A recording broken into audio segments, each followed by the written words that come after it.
This podcast has some swears in it. I'd rate it PG-13 at most, but let's just be on the safe side and say viewer discretion is advised. Time to raise your blades, heroes. And check some vibes. It's the Heroes Blade Vibe Check.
Warning, this podcast has some swears in it. I'd rate it PG-13 at most, but let's just be on the safe side and say viewer discretion is advised. Time to raise your blades, heroes. And check some vibes. It's the Heroes Blade Vibe Check.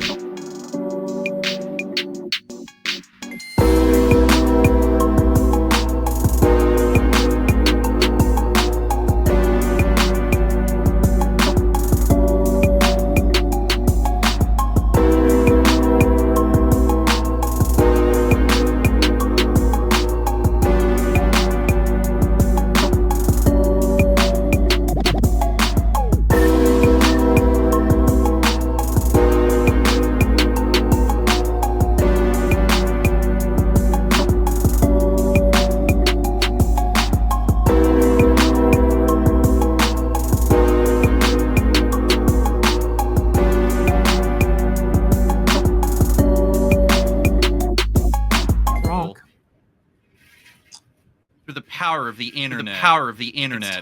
It's time for the Heroes Play Vibe Check radio show. I'm your host, Johnny Mardu. What's going on, everyone? I'm joined by DJ Space Girl. What's good? Oh, wow, we're doing it live. This is really weird. Yeah, we're really out here. Holy shit, Wow. Yeah, we're a little fancy. We got audio overlay. We got the audio bars. Brandon, help. We're double audio. Oh no, Brandon. That's weird. Not supposed to. Is it for both of us or just for me? Double audio. What are we supposed to do? You can just keep going. I killed the double audio. Oh, it's actually fine. Yeah. Okay. Cool. Well, regardless, we'll fix it in post or something. Anyway. No, we got to fix Brandon thing. Brandon's perfect and fixed everything. Thank you.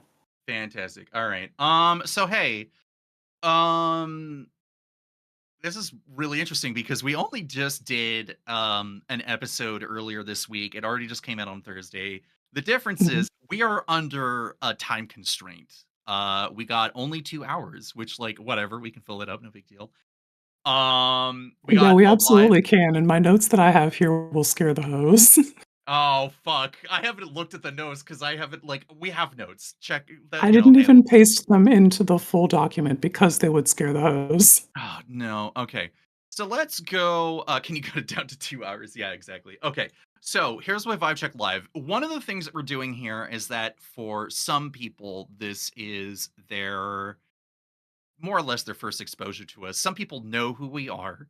and some people, maybe listen in passing. Dale, thankfully, is been to us, but Brandon, he has no fucking idea. But he does, he does, he has checked it out, and obviously we got a bunch of friends in here. So let's introduce ourselves here. I'm Cole. I go by the Bludget guy. I am kind of sort of the ringleader of this whole shindig. I basically was like, "Hey, Empress Quinn, do you want to join me on a podcast?" And Faye said yes, so here we are. Mhm. And what we generally do is every couple weeks we get together and we talk about Commander games, Magic the Gathering in general. What's going on? Is there a new set coming out? What's content like in the community? Um, and then we usually just goof around for a couple hours. So It's like uh that podcast meme where that one guy's like, "Yeah, I do a podcast with my friends. It's about Magic the Gathering, but the catch is we goof around a bit." exactly. Yeah, I love using that meme. But then for us, it's like, oh, and then we somehow manage to slip into like 3+ hour episodes because we can't shut the fuck up. Yeah, sorry, gamers, we be yapping. So, but while I'm usually in the editing booth making sure that the audio sounds as good as possible, Quinn over here is our music maestro coming up with our fancy elevator music whenever we're doing soapboxes at the end of episodes, which I don't know if it's happening today, but we'll find out. And then usually like both of the intro themes that we've had so far. Anytime that we need a specific tone for our cold open, Mhm. we usually like Quinn. I need you to do like a dirty like '80s cop track, like a detective thing. Quinn's Alright, like, boss.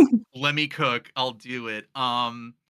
So on top of that, what we do is yes, we do goof around, and one of the things that we do is we come up with like these incredibly weird niche cold opens that usually involve um hyper specific media references that are only applicable to us most of the time. So like people are like, what does this have to do with anything? And the answer is we usually have to explain, we have to ruin the joke as soon as we do the cold open. Um so None like of this matters. The jokes are for us, actually. yeah, and if you understand it, it's great. So Quinn, how's it going today? Because I've been worn out with D&D. It's been so fun today. Yeah, you've been traipsing all over the fucking, I don't actually know what the, like, country of Dungeons& and Dragons is, but you went and did some And cool things we in were the on the White Sword House. Coast, The We're Sword on the Sword. Coast, wow. Yeah. Yeah. As for me, big chillin'. I have been writing a page of well, it's more than a page. I've been Oh writing notes that no. would scare those, and I've been, playing Final Fantasy. Uh, Final Fantasy IV has captured my attention again, so that's what we're doing lately. Yeah. Well, this is good because I definitely dropped off that game super fucking hard. Um, Oh, I finished from Devil May Cry 4, that's the other thing. Yeah, you did. Oh, I love how it's like, listen, we got a week left. You gotta we record the episode. You're nearly done the game, and I'm like, Quinn, I need you to do your homework, and I need it on my desk. And you're just like, well, I guess so. And usually you have a couple weeks to do it. Um, Mhm. but then now it's like, oh, you only have like 2 or 3 super action packed levels to get through. I think you can do it before Saturday. You were so fucking pressed in the last couple of days. It's like, "Hey, so, podcast coming up tomorrow. You think you can finish the mission 20 by then?" Yeah, I'm just like, Quinn, I know. Okay, so another running bit is I give Quinn the biggest like roast you've ever seen, where I'm like, you can't finish video games, and you're just like, well, it's true, I can't. And I'm like, can you finish this video game for me? And you're just like, yeah, I can. I can finish a video game for.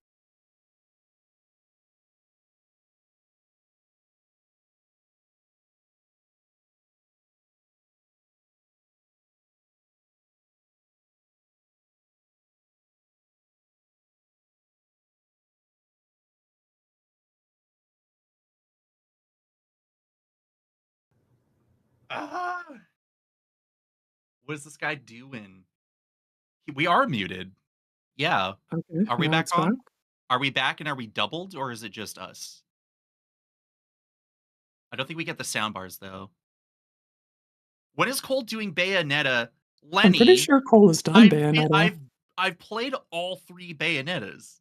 Yeah, This Cole has isn't even a actually played question. more Bayonetta than I have. I haven't played Bayonetta 3. I was there day 1 when fucking Bayonetta 2 came out on the Wii U because they're like, it's only gonna be exclusive. And I said, well, I have a Wii U and I'm definitely playing Peak.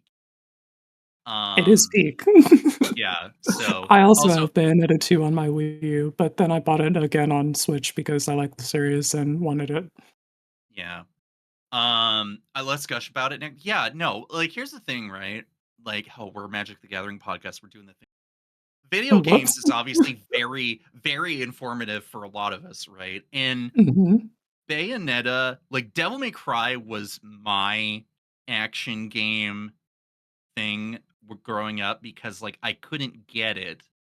But then Bayonetta came along, and then I learned that Hideki Kamiya was the creative behind it because when he left DMC, like when he left Capcom, and he only did DMC one, I'm like, well, obviously, if he did that and he kickstarted the whole thing, I got to get into it. So, Mhm. uh, Bayonetta was like, it was like, oh, we're doing the bundle package on the Wii U. I'm like, then I have nothing more else to do but play this game. I know I'm supposed to be ignored, but Dale's like, I really like DMC2 gameplay wise, and this is another story because Quinn sends me a screenshot of Fair Steam library, and the only thing I see is the Devil May Cry 1 through 3 collection, DMC Devil May Cry, DMC 5, and I I think was maybe you missing Devil May Cry 4 before I had sent that, and yeah. then I got it afterwards. Yeah, because there was Capcom sales and everything.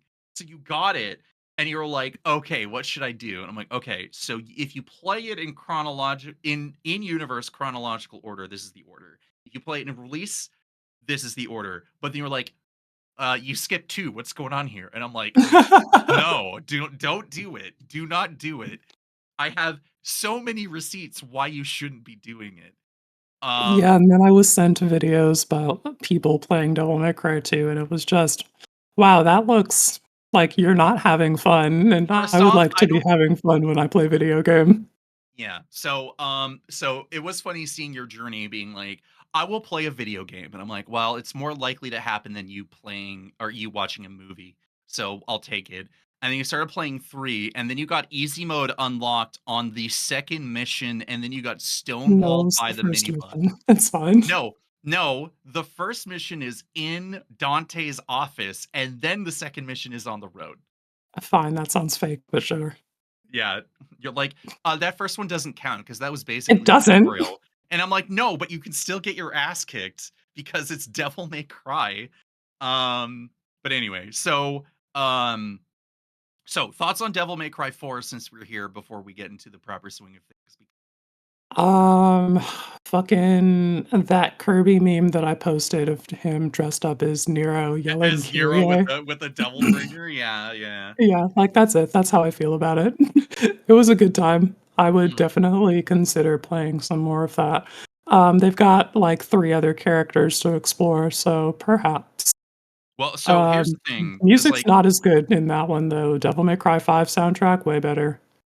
uh, as someone who started more was introduced with 3, I'm much more used to sort of like I wouldn't necessarily say like new metal, like rock kind of like vibes that they were going for because they kept that with 3 and 4, but then Mhm.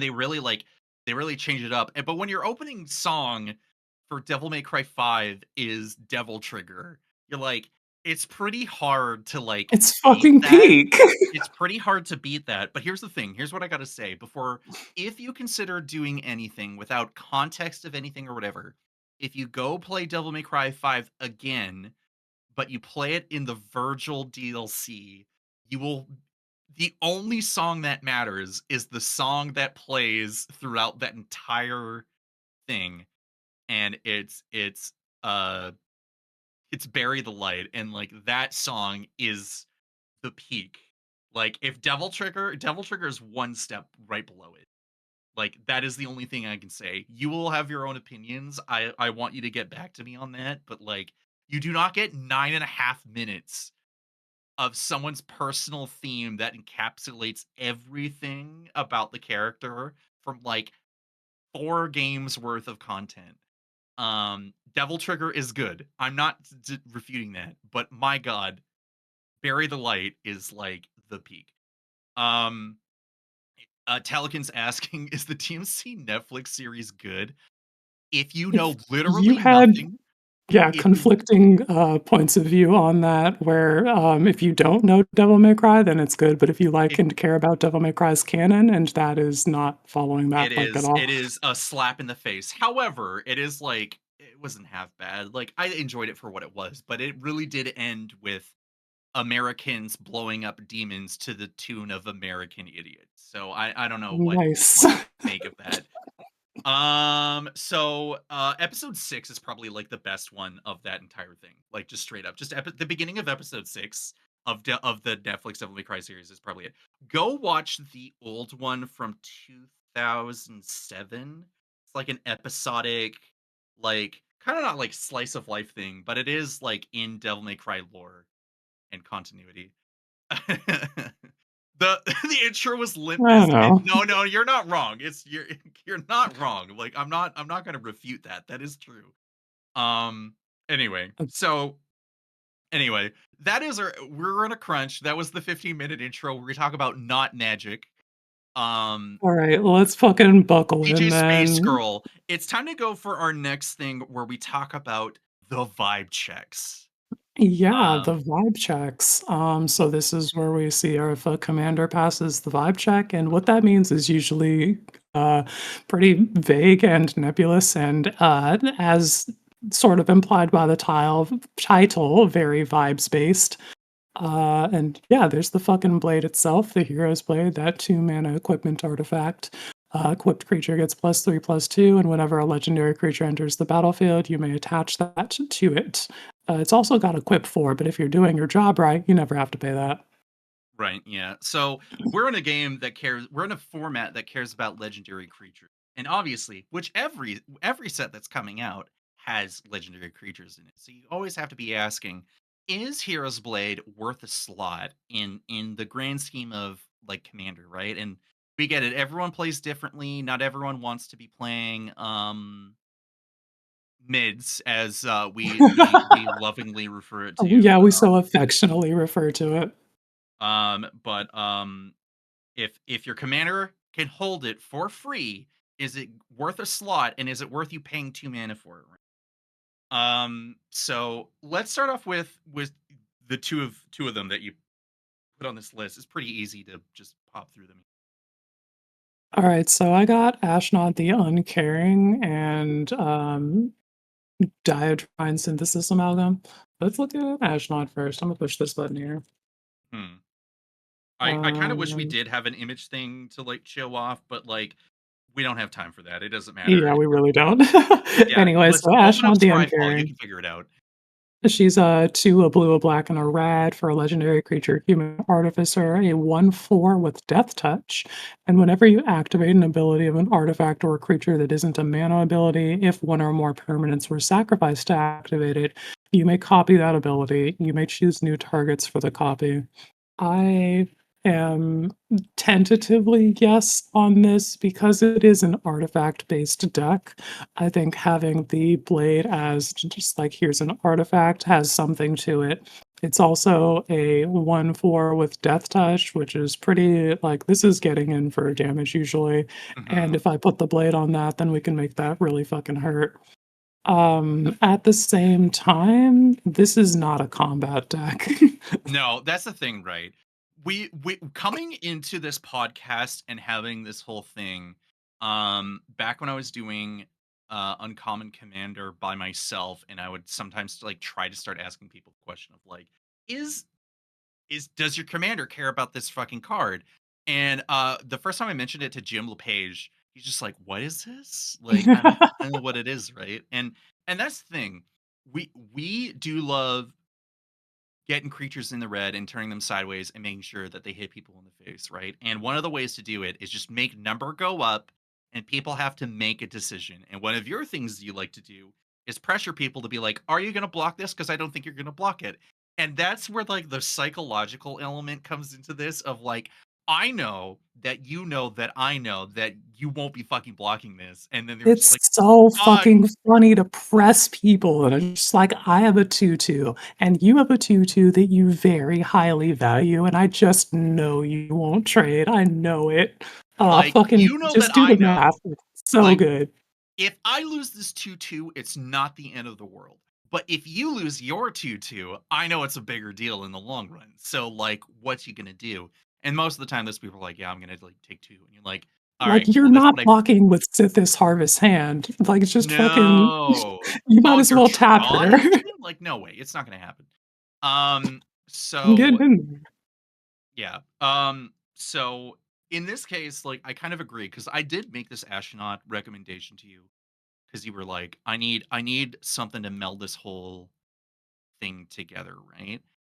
Mhm. And you did have that mono black astronaut together, and then you like shifted gears because I think you just literally just put in Sephiroth in the command zone, and I was just like, yeah, I did okay. just put Sephiroth in the command zone, and it made it an instantly, like, a better deck, so I was just like, "Alright, well, message received." Yeah. As much as I personally really want to justify putting really mid or even like less than mid legends in the command zone because I'm like, there's value in that. The unfortunate thing is that mono black Ashnod really fucking sucks. Like really bad. It's not that she's really bad, it's just that she's extremely mid, and instead of wanting very asterisk card advantage or not card advantage, but, like, mana advantage in the command Mhm. zone, I would rather have the card advantage that Sephiroth offers. Yeah, and the reality is that like they really fucking pushed that Seth like Yeah, he's a to a fucking ridiculous busted degree. mythic, he's Genova's favorite son, and they absolutely gave him the juice to It's reflect not that. just Genova's favorite son, he's literally everyone's favorite son. Like, this is the I think it's so funny to call him Genova's favorite son as if she's a person that actually gives any fucks. yeah. Benji, I see you, don't worry. Ashnod Um, fucking rips. Benji, you are correct, and I am but in so, this so case pleased to in see this you case carrying the torch in my stead, but but you the were experience that I am looking for is improved by just putting Sephiroth in the command zone.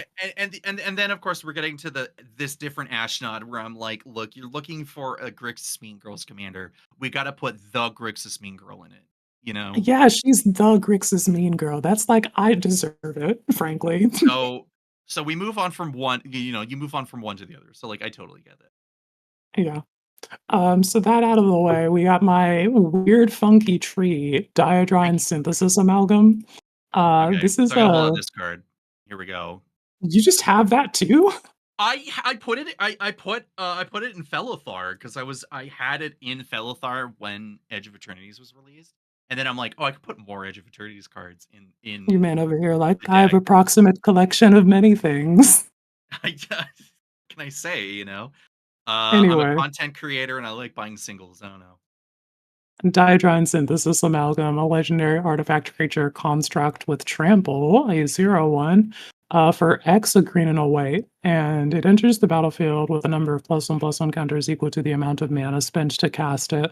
And whenever you attack, you may remove a +1/+1 counter from each of up to 2 creatures you control. If you do, draw a card and create a 2/2 colorless robot artifact creature token. I think getting the fucking blade on a creature with trample fucking You're rips, you're so making a do that.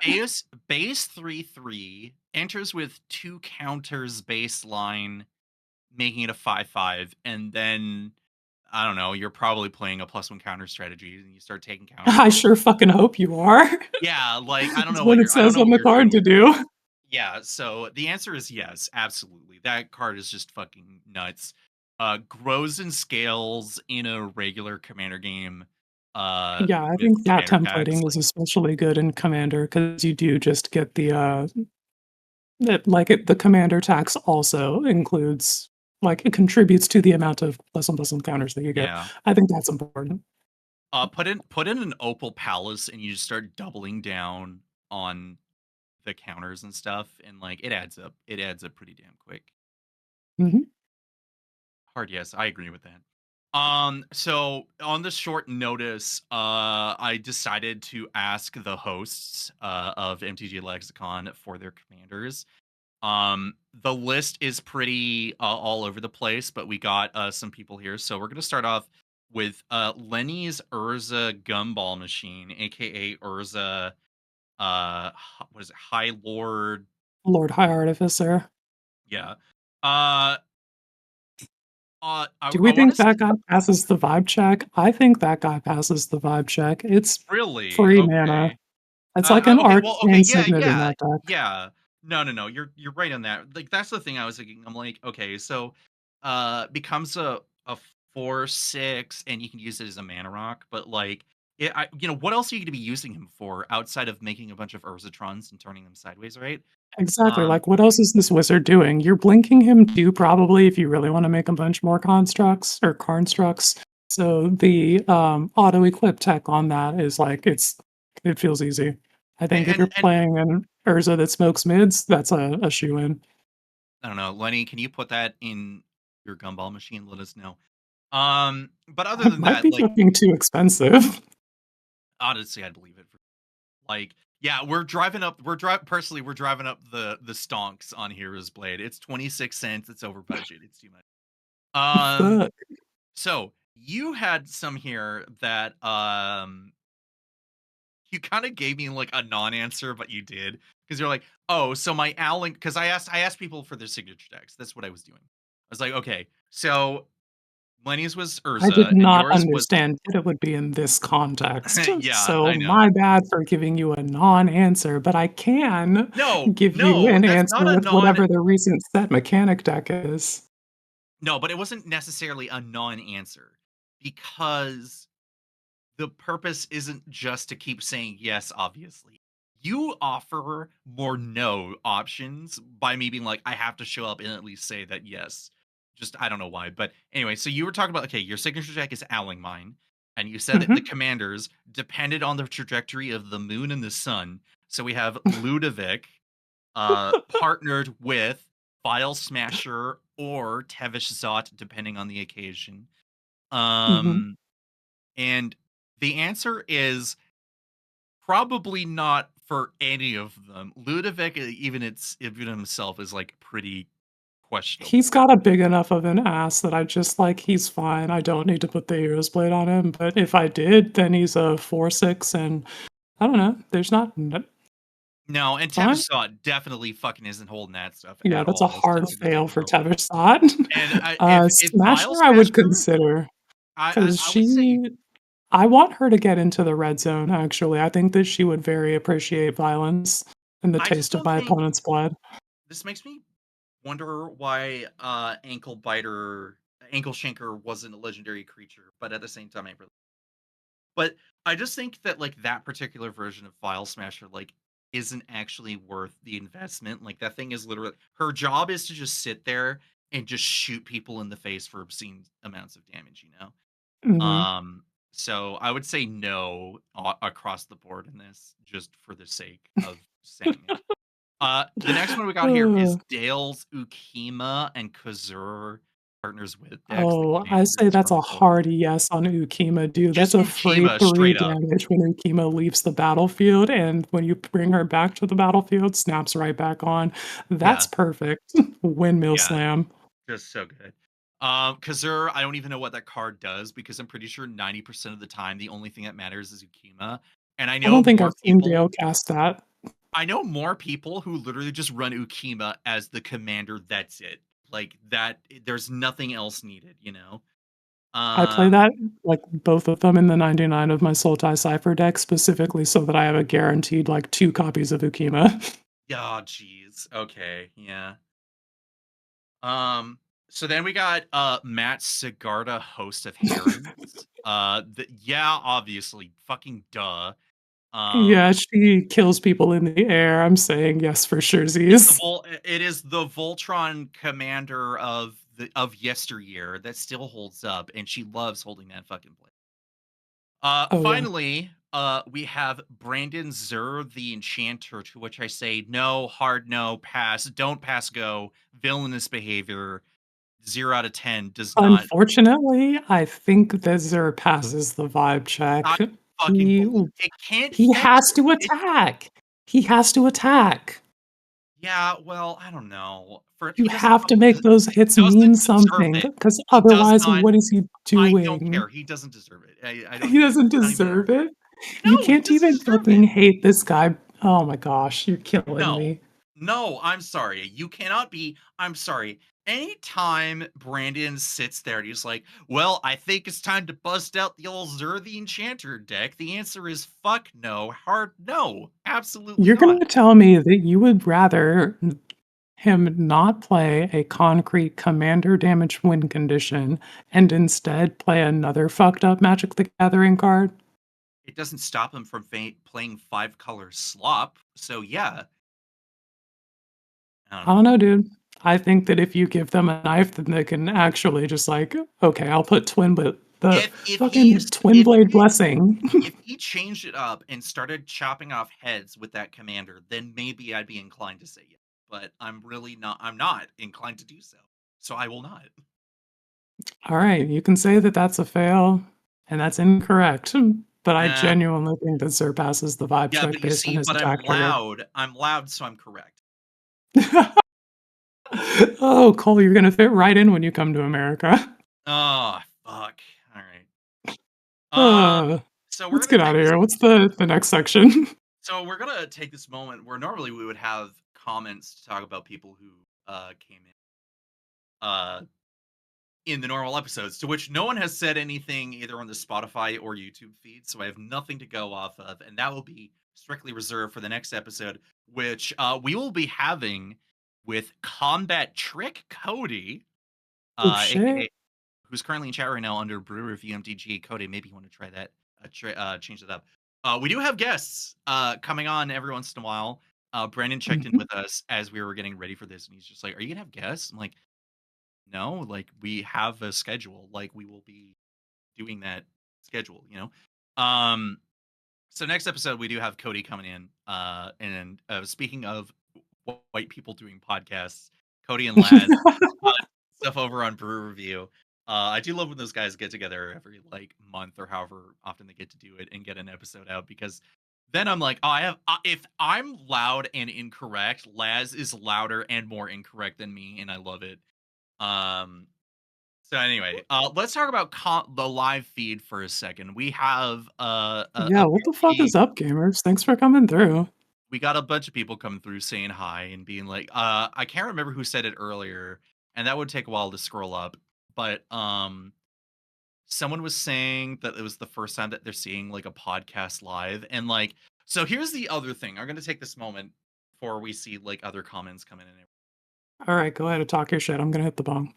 Oh, okay, there we go. That is one thing that also happens in these episodes, is that Quinn will sometimes go quiet. I'll be like, Is that right, Quinn?" And then Quinn goes, "Yeah, what's up?"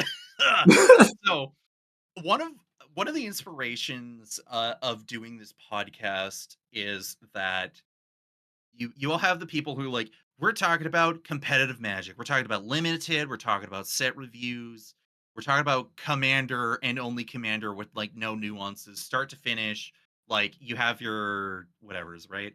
um so one of the inspirations for me, just from a casual podcast listener, are these guys who are originally both based out in Quebec in Canada and now have since someone's actually moved out here to BC. Pat and Wooly of Castle Super Beast was my inspiration, because while the guise of the podcast is about discussions of like game media, like video game media, games industry stuff, news and that stuff. It's so open-ended because not only do these two guys have like over a decade of history with each other, and they're obviously like really good friends. Like they go on the most crazy tangents and their episodes go up to like 4 hours sometimes. And I'm just like, the tangents are wild, right? Um so one of the things that we get to do is just somewhat loosely formulaically do our episode of, okay, what are we doing? What's going to happen in the near future? Let's talk about that. Let's check about our vibe checks. Let's talk about the video games or media that we've like absorbed or consumed. And then we talk Mhm. about comments of people responding to us, checking in with what we're up to, which is always great because I always love with some of the stuff that people come up with. Because we also are here to talk about like not just magic in general. Like, hey, Spider-Man's is starting to do a bunch of previews, right? And It sure the on- is. the only thing, and they're doing 1 week of previews. Like they're only doing it just before not September, whatever the previews are happening. I don't fucking know. It's only happening Yeah, for I a don't week. remember exactly what the date is, but we do have a week of previews, and I am working on a Grixis Villains deck, so everybody just, like, fucking mark your bingo Are you card. yeah, okay. So are you're doing the green gobby? Indeed. Okay, fantastic. The only card that like I can think of about that set right now, because like we don't do set reviews and no one gives a shit about that from us. Who cares? But the daily bugle land that gives target legendary creature That menace. land is so fucking funny, dude. Oh, he's a menace. I want pictures of Spider-Man. I want him strung up by his webs. Like just You fucking so suspect target creature, you give it menace, with and it can't J. Jonah block? Jameson, with J. Jonah Jameson's targeting something and suspecting it, right? Like It's so funny. for those who are like not uh in the know, right? Like Spider-Man's coming out. There's a lot of stuff coming. Like there's some stuff coming back. Oh, but since we're here talking about comments, so P First is asking, do we know what mayhem is? So I'm pretty sure if Yes. like the card is discarded, you can cast it from the graveyard for its mayhem cost, but you could only do it that turn per the actual like timing restrictions of casting the I spell. Like think the specific rules text is you may cast this card for its mayhem cost if you have discarded it this turn. yeah, so like I don't know. That could be pretty good depending on what else they It show also that has reminds madness you about timing or mayhem. restrictions because you do still have to observe those. It very much feels like a different form of madness for like 2025, and they want Yeah. slightly less complication because you can be tricksy with madness and break timing Yep. restrictions. And mayhem is like, nah, let's not have that. Like, we can do Way some fun the stuff, but at sorcery the bar speed of or entry, yeah. obey timing restrictions. Bar of entry is way lower for sure. So, with that being said, uh, for a lot of the complaints that a lot of people have about Magic sets right now, and obviously a lot of those complaints are pretty valid, especially with on. I really do have to say, as familiar as a lot of these properties are for a lot of people, Final Fantasy was obscene. Spider-Man's going to be equally as obscene depending on how I don't know. invested I had you are fun. in it. No, yeah, like whatever. Like I don't remember any old Spider-Man runs because my only exposure was the early cartoon of Spider-Man Mhm. and the '90s run, the live action movies. And I'm trying to think about like any other like Spider-Man media that I absorbed as a child, which is like the early 3D animated one that looked really bad. Like it was just not good. But like I my think I've knowledge, seen some Spider-Man live action movies, but I haven't read any Quinn, comics or anything like that of it. you have to watch both Spider-Verse movies back to back. I don't know how you're gonna do it. I am actually going to take care of that. Okay, good, because like we can't be having all these across the Spider-Verse characters showing up, and you not understanding, regardless if they're referencing the movies or just because of it's one thing after another, right? Like one thing Mhm. feeds into another. We're currently in a post MCU era of superhero movies, and the most popular Spider-Man media recently by far is the Spider-Verse movies. Like they're really well animated. All the voice actors, regardless of how long they were actually in the booth, were not phoning it in, and then that becomes the driving force for a lot of the additional media and comic books that we're seeing. So them showing up in the Spider-Man set, Miguel O'Hara, uh, and Miles Morales and Gwen Stacy as Spider Gwen or Ghost Spider or whatever. Like that's not so surprising. But now it's like you have to watch the movies so you could be like, oh, that's the Magic the Gathering character in that animated movie. Yes, I will be pointing at the screen along with the Magic the Gathering cards like, "Oh, there's my Blorbo from the Wizard Squares." Exactly. So at the moment, I don't have like I'm The not Pro super Tour duper. Spider-Man. Oh geez. No. Oh I hope no. Spider-Man cards actually have an impact, unlike the Final Fantasy cards that didn't have an impact except for the literal one burn spell in the finals. But the guy won off of it. He had the Final Fantasy V It shirt and is everything. still extremely fucking hype that it was that spell that No, won the no, whole fucking thing, but, like, that that was very much Pro Tour Final Fantasy, except no Final Fantasy cards showed up. yeah. But the Japanese player that won it to rep it all. You're like that. He's the guy. That shit was Um. peak. Yeah. Etria's coming in, seeing these are some cool people. Thank you. Thanks, babes. The Uh, subscription too, wow. yeah. Plyclad saying my favorite part of the podcast is the chemistry. Anyone can talk about their hobbies with a friend, but good chemistry elevates it. So you know what? Thank you. Mike Carosa is in town in BC right now, and we went out for dinner. And this felt really good, because we were chatting about content creation despite the fact we're with our partners, and thankfully they Whoops. had their conversations, and we I I Can't unfortunately help blew but talk shop. I kinda blew Mike off a bit. I didn't mean to. I accidentally, like, double booked myself, and I was like, "Fuck, I gotta make this up to him." So we're like, "Cool." We had bomb ass, Korean barbecue all you can eat dinner, and then we just, like, chatted for, like, the next hour about whatever, right? And he's just like, Mhm. "Look, Cole, the reason I listen to your guys' podcasts is because you two got something that other podcasts don't, and he's just like, it's about the and Benji, don't fucking do it. Don't do it. New Okay, goal, Benji's plan like, a podcast, acquire a host with whom I share zero chemistry, and produce the most awkward podcast ever. no, do not do this. Great Just plan, get back to me. in 2 weeks on the desk. So, okay. So as part of this whole thing, right?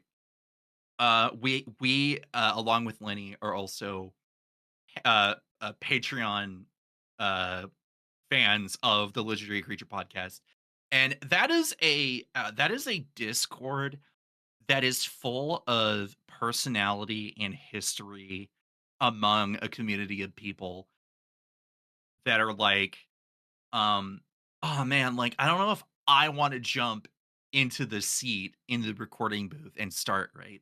And that's the thing.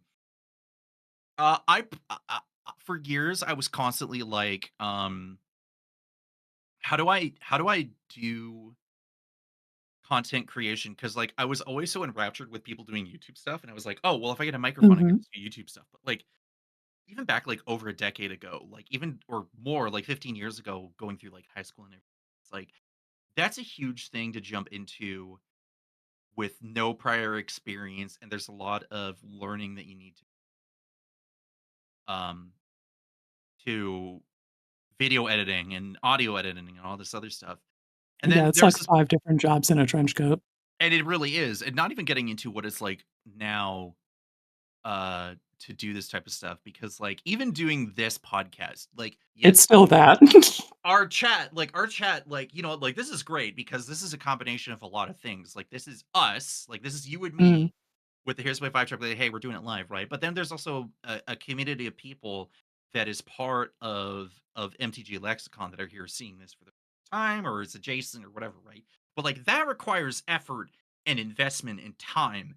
And for the longest time, up until like I was an adult, it was, I say an adult, but like till I was like 25 or something, I was like, an what am I adult gonna with do? adult money. And so it's like, doing a podcast or doing YouTube content or any type of things when it involves like writing or just any type of, call it content creation, call it art, whatever your personal distinction is.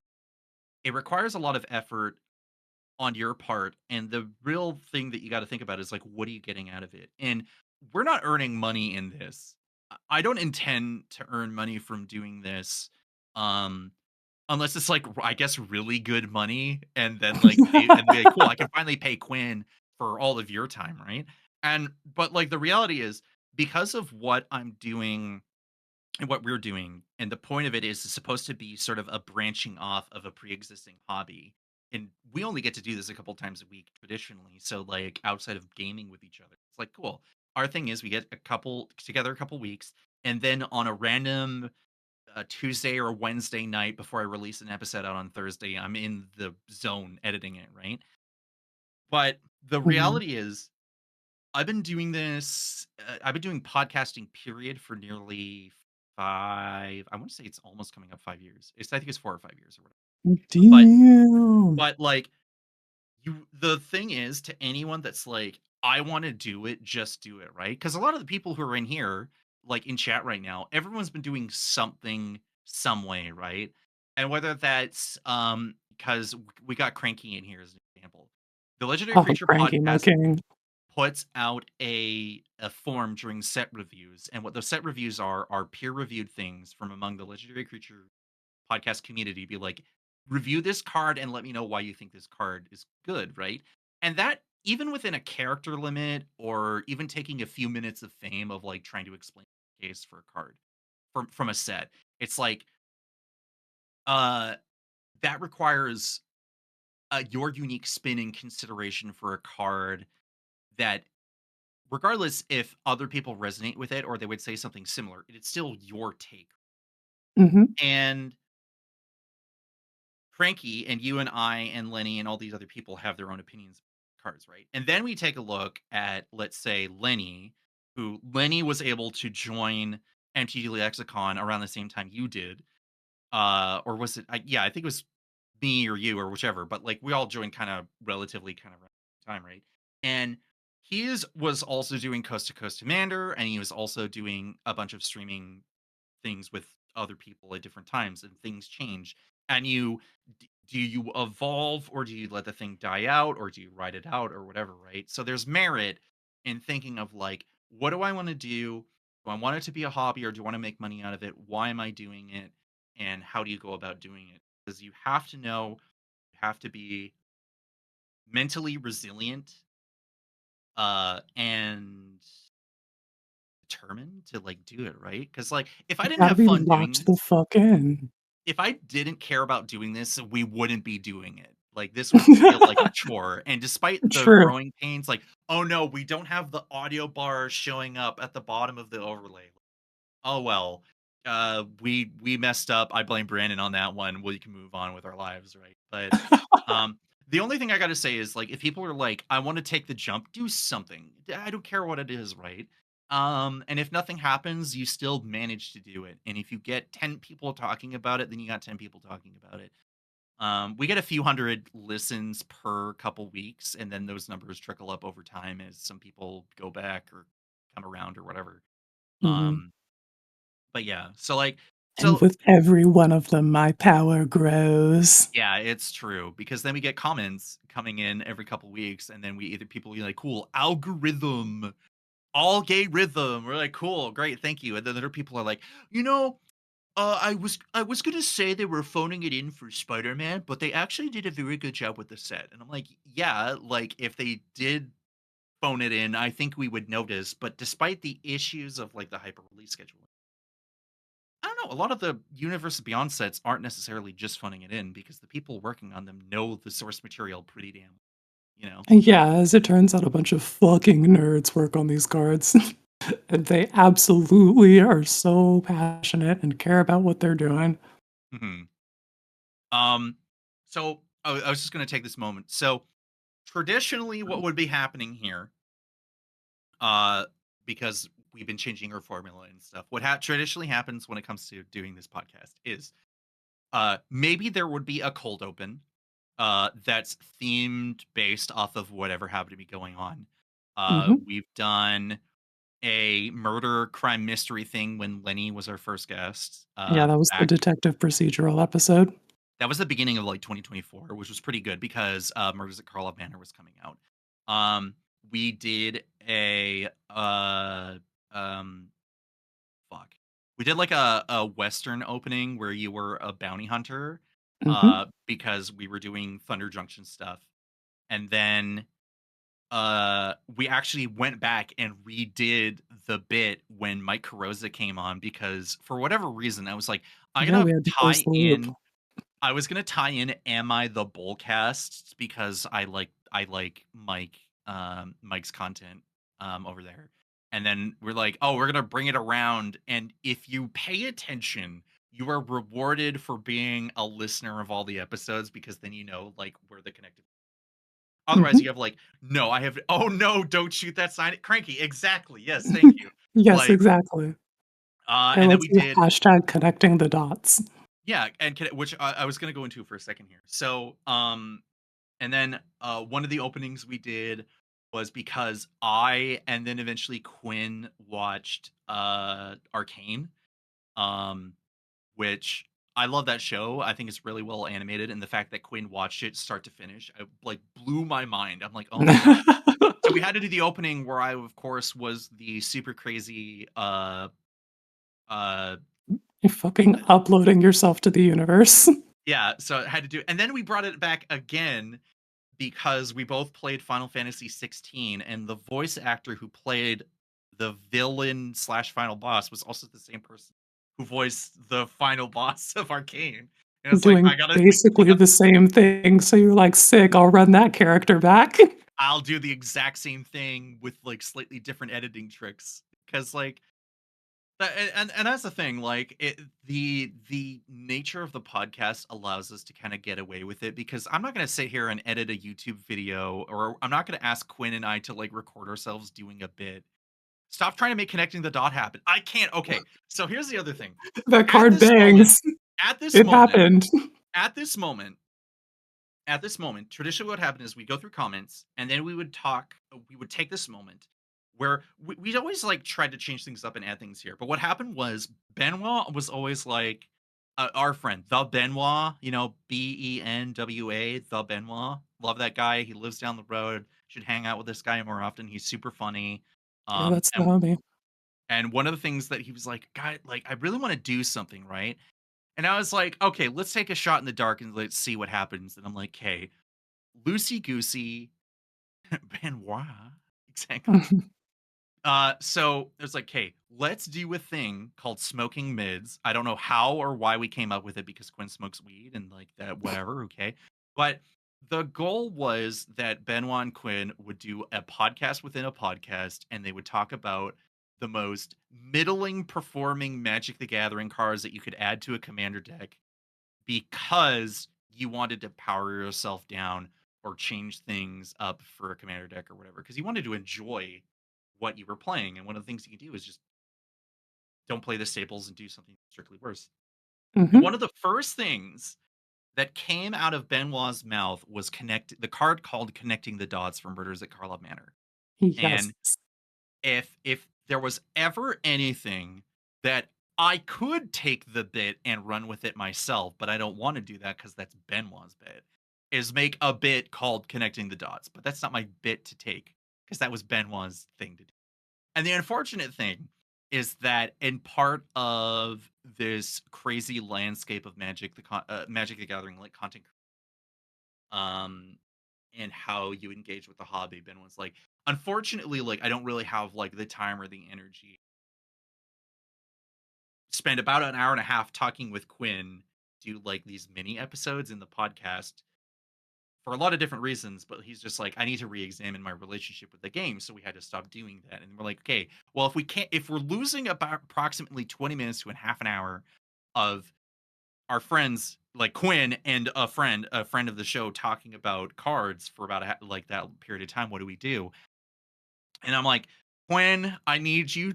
Can we put like your music in an episode? Because one of the things that keeps happening is you kind of forget that like Quinn is like a composer, like a musician. Like Oh, yeah. there might not be instruments being done, but you don't just go into FL Studio and not just come up with a really quick dirty ditty. Be like, yeah, I've been working on this and it's like the most fucking sick shit that you've ever heard. And then you start adding in influences that have been happening recently, including like Magic the Gathering, Edge of Eternity stuff. You're like, can we like lean in on this? Because and here's the one thing I'm chatting like forever. One of the things that really like got me hooked into what you do besides just like playing games Mhm. was you doing drownedSecrets.fm. And I want people, whoever's listening right now, I want this to be a thing. Quinn would make a song, would make a track that would be however Yeah. long, and then Faye would make an episode called DrownedSecrets.fm where you need to hit the hashtag and type it in full, Drowned Secrets, DOT FM, and talk about how you just fucking lost a game in like the most crazy way possible, right? And I love that shit. That was such a cool idea. And then Quinn just like does not. Because it's a huge ask. It's a really huge ask because not only do people have to like do the hashtag, but then Quinn actually does also need to sit there and be like, I need to make a song that feels Yeah, I do have appropriate. to compose an original track for every episode. Yeah, and that's a lot. And to do that by yourself, like I am not musically inclined. I've talked about that in a recent episode, and I could probably sit there in something and like do a track or something, right? But the way I'm gonna be able to do it is not the same as someone who's been doing it for way longer. And I'm like, I whether we get to do it again in this podcast or whether you get to do it on MTGLexicon or by yourself, is it's like I want DrownedSecrets.fm to come back because you have been putting a lot of effort into making tracks between doing Final Fantasy remixes or set specific songs for Edge of Eternities for the last little bit. And Yeah. then the recent song that you gave me, and I don't know if you just recently finished it because we never really went over that. We were just like, yeah, I got a Oh. song for this week's episode. No, that's from 2017, actually. Oh, okay, Um, so it's an old one. yeah, I have, basically an album's worth of content that lives on my Google Drive that I You posted the have link to. Gwen, you have several albums worth of songs. Okay, yes, acknowledged. But for this specific thing that we're talking about, I have an album's worth of content that I have in a zip folder that I posted a link to on the internets and on my Blue Sky. So if you look for that, you can find it. But one of the tracks on that album is the Resurgence, which is the thing that we put in the podcast most recently. Yeah, and it was so good. Um, Thank you. I didn't Plaidclad say it was like I can't remember who said it, but I might be misattributing. Someone's like, this is like a Pokemon gym theme. No, Or that was light. that was light. Okay, yeah. Like because I couldn't counter face commander. um That has Hey, happened. no, Cherry, do not include me in this whatsoever. I know we joke about doing like the Here's Blade vibe check radio show. Like and I love that bit because we've been like a lot of the things that I've been able to do editing wise could not be done without having musical tie-ins, and Quinn helps out with that monumentally, right? And before that, Gabe, Ice Tep gave me a Mega Man Battle Network themed opening for Uncommon Commander, and it's like again that I it's so specific to me, but it creates that identity, right? And uh when we shifted gears to like that new opening that we did starting I can't remember when we started doing it, but you gave it to me. And like again, it is truly a vibe, right? And and it was so relaxing and like the editing magic was being like, let's do the radio scratch, start the regular intro, radio scratch, let's do the new intro, get right into it. It's really cool. It makes it really fun for me to like sit down on those like Wednesday or right? Like Mhm. this whole thing, DrownedSecrets.fm or not, could not be happening if you weren't in the booth, fucking just shredding it up in the lab, coming with like sick. Well, thank you. I appreciate that. And to the gamers who hope that DJ Space Girl stays forever, it will because that's a thing that's been a character that I've had in my mind for quite some time.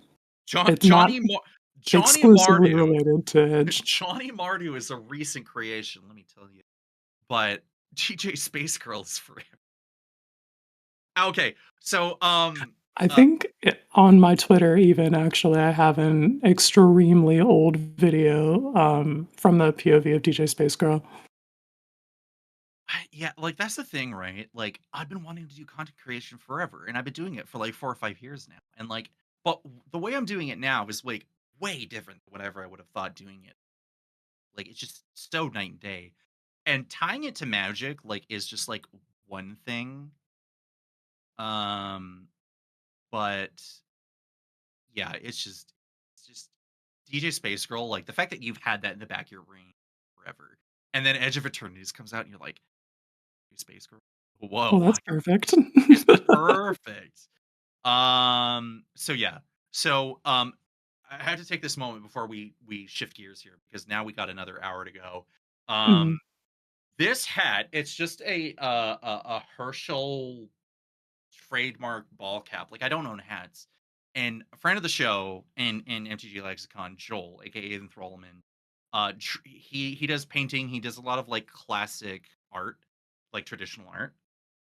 And he's like, "Oh, I took the front logo off and he painted like this kind of like feather or leaf on the front." And I'm like, mhm.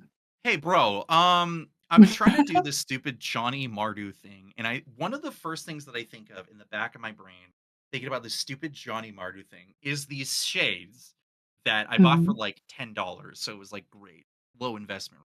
But then I'm like, can you draw me the Mardu wing on the back of this, right? And we weren't the color. I was hoping I would get gray so we could put black on it, but like it's this like dark navy. And he put the black on it, and he's like, "Well, I don't know if it'll show up." And I'm like, "Put white around it and get it before the stream starts, so I can show up like this." And sure enough, the man came in clutch. Like he's just like, "No problem." So I got this hat that I'm gonna keep around. The Not amount of putting effort Cole effort into puts into Johnny not Mardu. ta puts into talking about not putting effort into Johnny Mardu is taking me out, Lamau. Yeah, everyone else is doing the effort for me. Look, Cranky can take responsibility for this for calling me this because I'm just that dude that plays like Boros Aragdos or Mardu. You did indeed call him Johnny Mardu, and now here we are. Here's Here we this fucking are. guy. The ego is through the roof. And anyway, first of all, Benji, this hat cost me way too much fucking money, but I sure do hope I get to. I do. But yeah, I couldn't finally finish the whole stupid freaking getup without Joel. So Joel's busy right now, and I don't think he'll be by until later. But thanks Joel for so, okay, put the cross down. Does DJ Mario drink Red Bull? Absolutely fucking not. No fucking way. He Oh. drinks soju and fucking each uh fuck is this? Anyway, cider, excuse me. Okay. So but regardless, so what I'm trying to get to for the roundabout thing is obviously we have a bit of a different vibe because we're kind of like this weird mishmash of like we're just shooting the shit for like two, 3 hours. And then we Mhm, also happen to talk about Magic the Gathering. But the point I'm trying to mhm. say here, before we go into the rest of the meat and potatoes of the episode, is that we couldn't be doing these things unless we had not only each other but other people coming in to contribute, including like our guests and the people commenting and even watching this right now. It keeps things fun and fresh, and we make sure that we come back with a radio show every couple weeks to keep you engaged and not bored to death. Because if we did set reviews, I'd be out the door today. Like it would just not be fucking happening. You don't pay me enough money. You Yeah. do not pay me enough money. Okay. So we've had a lot of rambling moments, Yeah, as my always. beloved certified yapper. It's time to get Certified into the other part. cool. We are now going to be talking about decks and games that we've had recently, which is part of the thing where it's like, hey, we play Commander a lot. Sure fucking Some do. people more than others. Quinn, you have some decks that you want to be talking about here, way more than I do because we've it's only been like 5 days since we recorded last. So what do you got within the last few days that you want? Okay, so I am gonna just grab this, hit the copy, and I will No, paste that in there. no, what? No, I'm seeing like Quentin. Okay, hold on. Okay, hold on. Okay, whoa. This isn't that bad. This isn't bad. Okay. This is just one commander. Oh no. They're all like this. That's why it's 3 pages. I told you my notes would scare the So hose. we have no soapbox today, is what you're telling me. Yeah, that's what I'm telling you. That's fine. Oh, We don't need it. We have the we don't need it. time filled. So I want to talk first about um, Keza, Augur of Agonies, and this is an Esper Dragon's Reanimator deck. Okay, so this is a squid command. Octopus, actually. Oh, okay. Excuse A legendary me. creature, Octopus Advisor, for 1 and white, blue, black. Whenever you draw a card, target opponent loses 1 life and you gain 1 life. A shout out to the homie Fitz, who refers to this as his vanity card. The man fucking loves drawing cards, and this is a commander that fucking loves drawing cards. They were a match made in heaven. I'm Man, using this as an Esper Dragon's Reanimator commander because to start, I wanted to make the Dragonstorm cards, the enchantments from Tarkir Dragonstorm, you know the ones. Um, I wanted to make those good in Esper, and that's a little tough for me without the like green ramp if you're not relying on artifacts. And I you didn't really want to do have rely on to lean. artifacts. Yeah. So enter Dragon Reanimator. I put a bunch of well, before we even get to that, this deck started as a fucking Tormod and Benedicta Harmon deck because I Sorry. was like, What's the actual commander? Thank you very much. fucking Ishai, You can't Ojutai just keep Dragon throwing Speaker. that name out. You're like, Yes, I you know, can. Benedicta Harmon. Benedicta Harmon from Final Fantasy 16. Duh. She was only in there for like 10 minutes, Quinn. Fine. Yeah, she showed up, served, redacted, and died. Anyway, Oh god, it's so true though. Really, no kidding. We didn't know you long enough, Benedict. God damn. yeah. So yeah, we um started with Tormod and a blue-white commander because I wanted to focus on like if I'm playing Reanimator, I've got creatures leaving my graveyard. Tormod will see that. Will be like force multiplying, making zombies. Actually, as it turns out, it's you kind of just have to spend too much mana to get that effect, and I wanted to play something different. So we played Keza because we realized that we actually drew enough cards that it would function better with her. So we put her in the zone. And other construction elements, we got fucking looters, we got discard payoffs, we got the Dragonstorm enchantments, we got dragons, we got reanimates. I'm Got on. Rio Jutais. Uh, I think I at least have 1 Ojutai and maybe 2. I'm shaking my head. Like, well, okay, I can't say 3 that because that would be incorrect. But Yeah. like you have to put a The thing about this is I am building it on MTGO, so it is limited somewhat by right, the collection that I have right. there, and I don't have every card that says Ojutai on it, so I can't just like, "We'll drag and drop," but I can do what I can with the stuff that I have. Benji says the Dragonstorm enchantments are so much fun, except the white one is kind of boring. No, dude, that makes tokens. That triggers your Caretaker's Talent and your white mana enchantment that cares The about the unfortunate small the unfortunate thing creatures. is sometimes white the quote unquote boring card just does the exact thing that It does do the exact thing that you think it does for white mana. And I think that if you love white mana, then that's exactly what you're looking for. Are we Dreams of the Deading? We are not because I don't have one of those there, but that is a very weird card and fun. Let's read that for the gamers who aren't 50 bajillion years old. Oh jeez. It's Dreams of the Dead is an enchantment from Chex Notes Ice Age oh for god, I was 3 just and a banging blue. on that set recently. For 1 and a blue, you can return target white or black creature card from your graveyard to the battlefield. The creature gains cumulative upkeep to if the creature would leave the battlefield, exile it instead of putting it anywhere else. This card fucking rips actually, and I probably should be playing it, especially in Esper. Dude, the blink technology. Oh no, it left the battlefield, so I have to exile it. Sure thing, boss. Sounds great. We'll exile it to my conjurer's closet.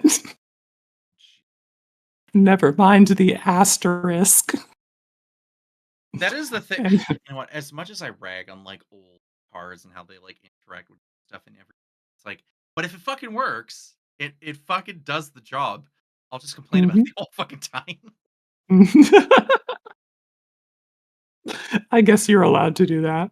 All right, so we can talk a little bit more about the specifics of these sections in the deck. My discard payoffs, I have Cryptcaller Chariot and Monument to Endurance. I think there's some more cards that I can probably be playing, but these are the best ones in my library that actually like meant something that said whenever you discard a card. So these are the ones that we're on. My looter technology is pretty strong. We've got the new Emmet Selk from Final Fantasy, the one that turns into Hades with the Yogg's Will on the back. The flip one, yeah. I got to I see that. actually flipped him once. It was Yogg's Will. Oh yeah, you're like, oh wait, this guy does Yogg's Will. Say no more. Oh shit, he did the Yeah. thing. That's crazy. I've got Ninja's Blades in here is also part of my looting package. I think that Oh one's pretty good. impactful because if I I connect, I draw and discard, and we I finally just slotted that into Radin Hagadoon.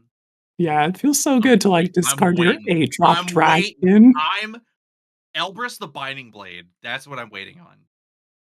Oh, hell yeah, dude. Yeah. You're just Fuck like, off. "I'm Edge from Final Fantasy, and I'm going to throw Kotetsu Exactly. at you." I am if I'm playing Esper, if I'm not being an edgelord, what the fuck is the point? You know, It's like so good. Dude, I just met Edge, he's so funny. Oh, what a guy.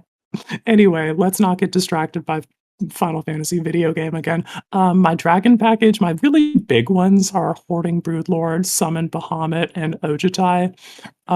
We also have Silumgar, the Drifting Death, who does the board wipe whenever dragons attack. That's pretty rude, but it's a thing that I've got.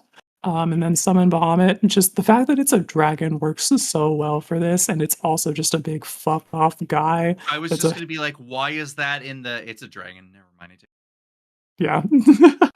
It's I'll let also I'll just a let you get genuine away with this. reanimation target. What do you want from me? Yeah, no, for sure. A looter that's also a reanimation card is Obsessive Stitcher. I think that that one's really cool for It's this. really good. Yeah, it's yeah. I think oh god, what core set was that? That was like Core 20 or something like that. yeah, like I saw it. It was like, yeah, that shit. Are you fucking kidding me? It does it all. It does exactly what you need.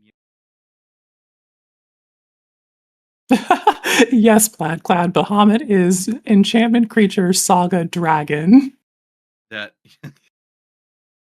Just in case you needed to find it with Tiamat or whatever. you do realize Brandon is still here, right? Like we can't have him I'm knowing just about not this. playing Summon Bahamut. He's fine. He's too busy worrying about his dragons and their safety with Rith instead of getting something that wins the game instead. You know how it is. I don't know about that. I've got the reanimation package. In my first time playing this deck, drew so many cards and discarded so many dragons and didn't see a single fucking reanimate spell. And so I go back and check my deck list. I'm like, did I put my reanimates in this deck? And I've got 10 of these bitches. So And you just where the saw fuck were 0 they? of them. Yeah, no. It was such a frustrating experience to just be like, where? Where? Uh, yes, Brandon. Summon Bahamut is indeed a dragon that you can find with what's Brynhilder. her Okay, name? sorry. Yeah, Banshee dude, being like Brynhilder's a Brynhilder knight. being a knight. Yeah, that's what I'm fucking talking about. That card is fucking awesome. Oh, Telekin's got 16 reanimates in his reanimate deck, so maybe I just need to see more reanimates. Well, That's I just probably what it is. I don't know. Like you, if you are playing the card draw commander with the It card doesn't card draw. draw itself, though. No, The yeah, card draw is Win. the Oh my god. deck. You're playing a signpost uncommon from New Capenna that only cares about you drawing cards, and it's an uncommon. Of course it doesn't Yeah. have all that tech tacked up on top of it. What I'm trying to say is, Okay. like, what is it like? It's gonna get into like fits. It's like, well, I got to make sure as shit that I'm drawing a bunch of cards. So, like, why aren't you drawing a bunch of cards, Gwen? Where's your Ristic study? I hate that card, sorry. Yeah, that card fucking sucks. I hate it too. Congratulations, we can agree on this. And this is a bracket 2 deck. I don't super wanna play, Game Changers. Yeah, no, I understand. It's an MTGO bracket 2, though, so I get to, you get to be a little sweatier out there. Yeah. But I think I don't know. Like, I think, um, I just feel as if the thing is just the current sequencing of things hasn't made you see all those reanimations yet. And I think it's just you just need that bit of time or that bit of tweaking, whether that means whatever card you buy. I don't know. I Yeah, don't it's necessarily. entirely possible that it's just variance, and also I could just add the other, like, necromancy, Dance of the Dead, reanimate proper, like the sorcery. Uh, there's steps that I can take to mitigate the experience that I'm having. Yeah. Ugh. So we're gonna do that, I think, because this deck touches a lot of cards, and as we have always said, drawing cards is the most fun a gamer can have without, well, you know how the rest of that goes. At this point, you Anyway, should. do you want to talk about a deck now? Yeah, we can take this moment because let's be honest here. Um, Edge of Eternities is a good set, but it's not my favorite set of the year. I really do have to say, uh, Tarkir Dragonstorm is still pretty up there. So I'm going to take this moment to talk about Chico Paragon of the Way, and I did not type anything in the document because it's about vibes. That's what we're. Hell yeah, dude. What you got for But me? let's go take a look because I was like, all right, let's take a look at the spreadsheet. I got to play it with my buddies Dan and Mike earlier this week, and I didn't put it on the doc for last episode. Gets a drink with Felithar and cries together. I should probably be talking about Felithar, but like, okay, maybe I'll talk about that too. But let's talk about Chico Paragon all the way because there are they managed to capture the original block super duper well. And one of the things, as much as I decried it recently about talking about like three color pairs, how easy it is. And how Um, Jund is basically Simic. yeah, I've said that Jund is basically Simic. They just go about it in a And then you different got way. the fucking Venom revealed, and you were like, vindicated! I this fucking he's doing reverse. I don't know how to describe it. It's The only thing just the first thing Simic! it's just I'm just like I don't fucking know. Whatever. Fucking Venom. God damn it. Whatever. So Shiko Paragon of the Way was one of those cards that came out from Tarkir Dragonstorm because uh Jeskai is one of those color combinations that has always kind of like fascinated me. Increase the sensitivity. Sure, yeah. I can increase or decrease. Gee.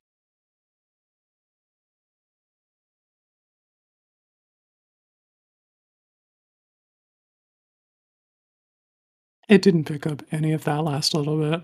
Oh, so how does this sound now in comparison? No, oh, no. Sorry, how does this sound in comparison? I'm just checking. Before I can you know what? The audio the audio version of this will sound way better because uh we're recording it. So so three color combinations are always so like contentious to me because on the one hand it's so easy to get everything you want out of a strategy colors. But when I think about color combinations that like really grind my gears and I can just never quite get, can't do it the way I want. If I make a Mardu deck, I can make a fucking Mhm. Mardu deck, and that Mardu deck is going to do the exact thing that I want it to do, regardless of the flavor or the whatever. Of course it But is Johnny Mardu. Johnny Mardu, hey, I took the costume off, but it's still here. But Bant and Jeskai were always the ones that were like really iffy for me.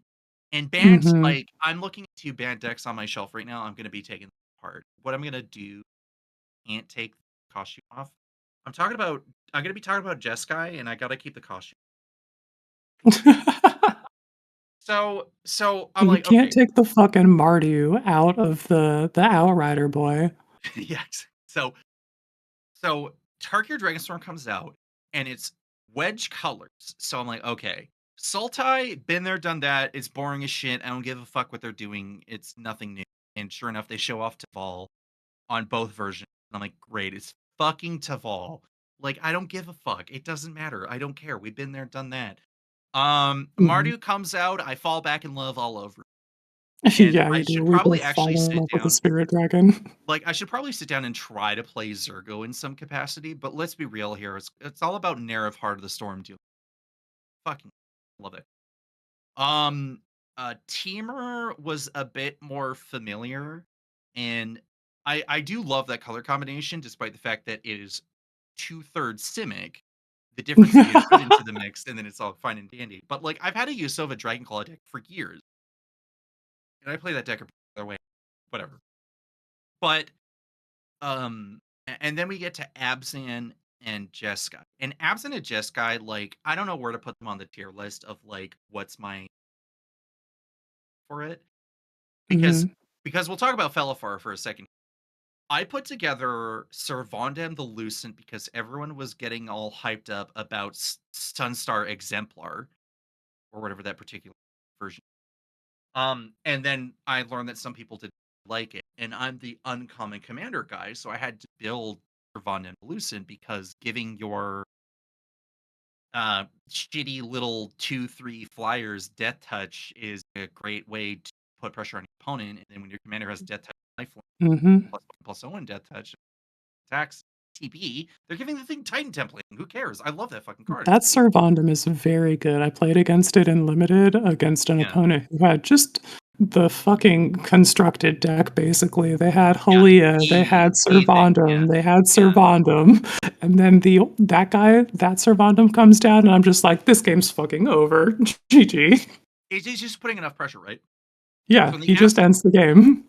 in the absence side of things, we're getting into the issue of Selesnya is the core component that I just can't get my head around. And I've tried Golgari too, and then you get Orzhov. And Mm. the problem is that like the color combination is kind of like what do you how do you and then Felithar on the also Titan plating, get behind that, I can make it.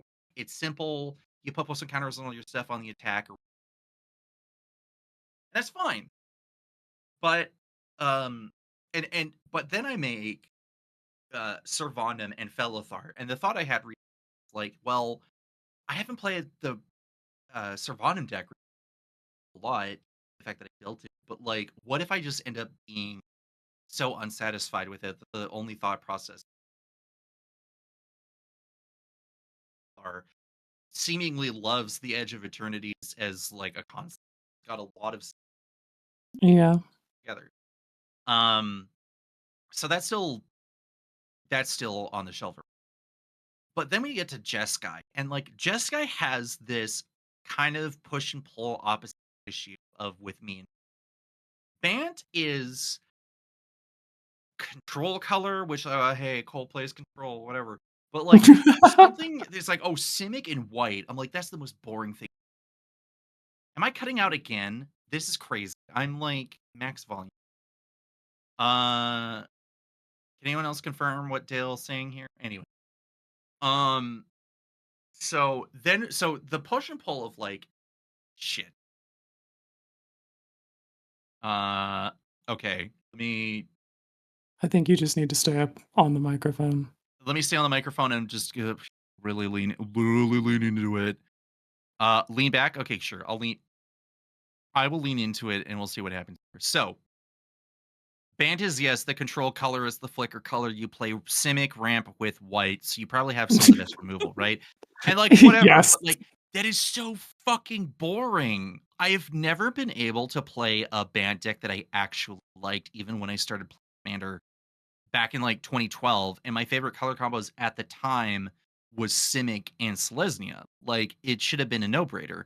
Fuck Miss Bumbleflower, Benji. Get that shit out of here. I'm not talking about that card. Oh, no, not the Bant hostility. I will no, that is the antithesis of what I'm talking about because that's also not only boring, but it's also fucking painful to play against. No, I'm not talking about her. So Ban's having its issue, but now I'm going to Jeskai, and this is where Chico Paragon. I'm trying to ramp up to Chico Paragon on the way here. Let me talk about it. So Jeskai has the issue of being Bant, or sorry, of being Boros with blue. And you would think, well, Cole's a control player and also loves Boros. So what's the fucking issue? And the issue is we get to the what is the existing pool of Jeskai commanders on top of what they do, right? Um and so it's like, okay, so we look at Lord of the Rings and we got Eowyn as one of the commanders, and what other the fucking mouse from Bloomborough, Arthur, Marigold Arthur. Knight. Thank you. And and it's just like you would think that the existence of red with Azorius or whatever would like make it work because I think Teamer Simic with red is like that, but like with Jeskai, it's not. I don't know what's going on here. And I did try Zergo and Ojutai at one point because I wanted to do a Dragon Typal deck, and that was like okay. But it was so like slow and clunky. Maybe I couldn't have been leaning in harder. And that's the thing. I still want it to be compelling while also offering a moderate challenge of piloting and being played against, but not without putting it into like pure bracket three, like slash bracket four territory. Like, say what you will. I build decks with intent, and I want it to be on that like bracket two, bracket three, like fence. Like that's where I want to be. No game Way to changers. smoke Get that shit words. out of here. I like smoking. So this is where Shiko comes in, where the obvious thing is that Shiko heavily lean into the Azorius flicker. Thank you. Hot take, Jeskai is for Azorius mages who need red mana to close games. The answer is yes. That is the thing that I'm missing. Most of them do. And that's where like the third color combination thing of wow, I love Tarkir Dragonstorm and Tarkir by proxy set. But I also know that like three color combinations can sometimes be easy. But in the Jeskai side of things, I'm like, Shiko, I need you to speak to me because if I go a particular route where people are like, oh, I'm playing Shiko Paragon of the Way CEDH, I want nothing to fucking do with that. What they want out of that color combination and out of that commander is completely different than whatever I want. So this particular Shiko Paragon of the Way deck that I put together, and I think I've reached a point where I've gotten a couple of wins with it, and it does a couple things that I'm like really interested in doing. I slotted in a discard sub theme. So that's where cards like Aura the Rising Tide, Joshua Phoenix's Dominant, Tursa Lightshaft, Oh, um, hell yeah. fuck Bro, like every fucking 3 mana ETB, draw 2, draw discard two, 2. I discard love two, every one of or them. discard two or draw two, or whatever the combination way you wanted to go, right? And then Mhm. okay, if I'm discarding cards to be able to be to target with Shiko's ETB tree, I gotta put Captain Howler's Sea Screw because this is the thing. I have a lot of modern commanders now because whatever decks. I'm dissatisfied with the older version of whatever thing. I got to put the version together. I have a Captain Howler deck. Everyone's like, did you take apart the deck? I say no because Captain Howler is super sick, and he can go in multiple decks. So the obvious answer is putting the discard thing. I got to put in fucking Captain Howler. But then you get Makes to sense. like, the how do you meld everything? Like, what is the thing? What is the Shiko casts a copy of the spell by exiling the original cards. A token copy if it's a physical permanent card. Mm. Okay. I can make a token copy of Drugskull Captain from Innistrad, and that thing cares about spirits and gives spirits hexproof. That also means if I put in a um populate subtheme, if I make token copies of these cards, I can start copying my spirits, and then I can have a small veritable army of Drugskull Captain led by Shiko That's your Paragon of the fucking Way. goal? It's make a bunch of Drogskull captains? Yes, because Droskull Captain's fucking awesome, and that card was like one of the first things I got from Innistrad when I was playing back. Like, No, it fucking rips. I had a 5-color Shrines and the Dragon Kami deck, and I was like, and "Okay, so here's all of my dragons," and then I play the Drogskull Captain, and people are like, "1 bridge too far, we're gonna swords that bitch." yeah, and you're like, fuck. And Like, understandable. so in the 60 card standard world of yesteryear of 2012, 2011 when it came out, was that you would get like your Midnight Hauntings and your Lingering Souls, and your Intangible Virtues and Favorable, Stand your Lingering Souls. your Drugstore Captains to kind of round it out, and then you would cast another Drugstore Captain, Oh, and then they protect each other. and they protect each other, right?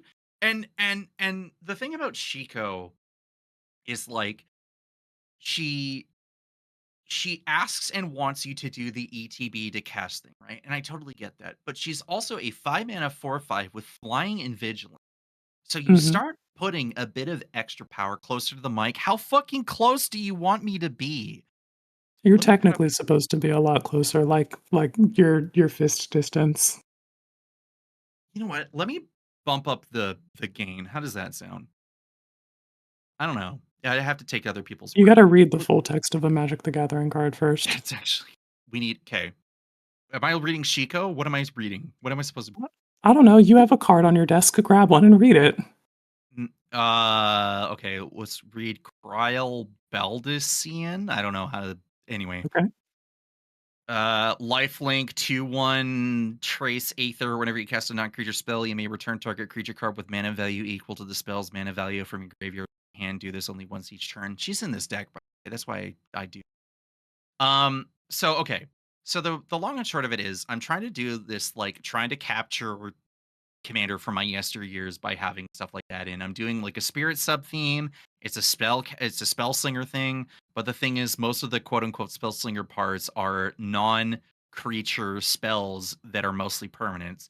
So I end up having majority like artifacts and enchantments. Get up. Oh, I fucking hate ASMR too. Fuck you all. This is terrible.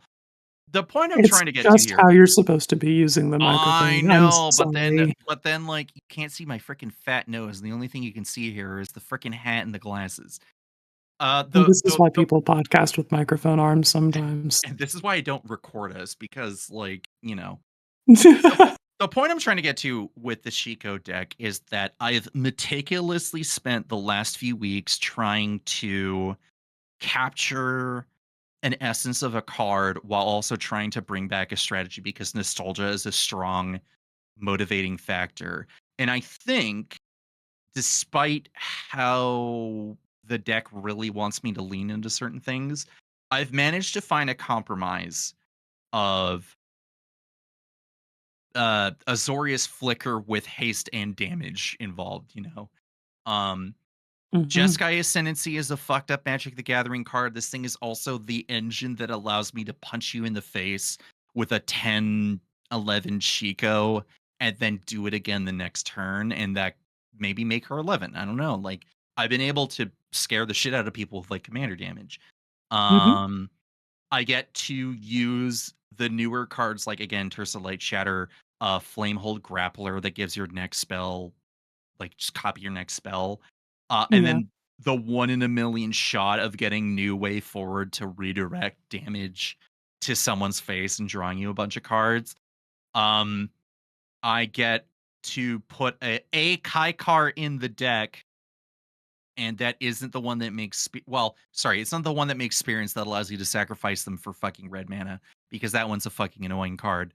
Yeah, But I it's put not the in busted Jeskai one, it's the busted no, blue-white one. yeah, exactly. So I get to put that one in. I get to put in Quintorius Field Historian. So it's kind of this deck that's like I want something out of it.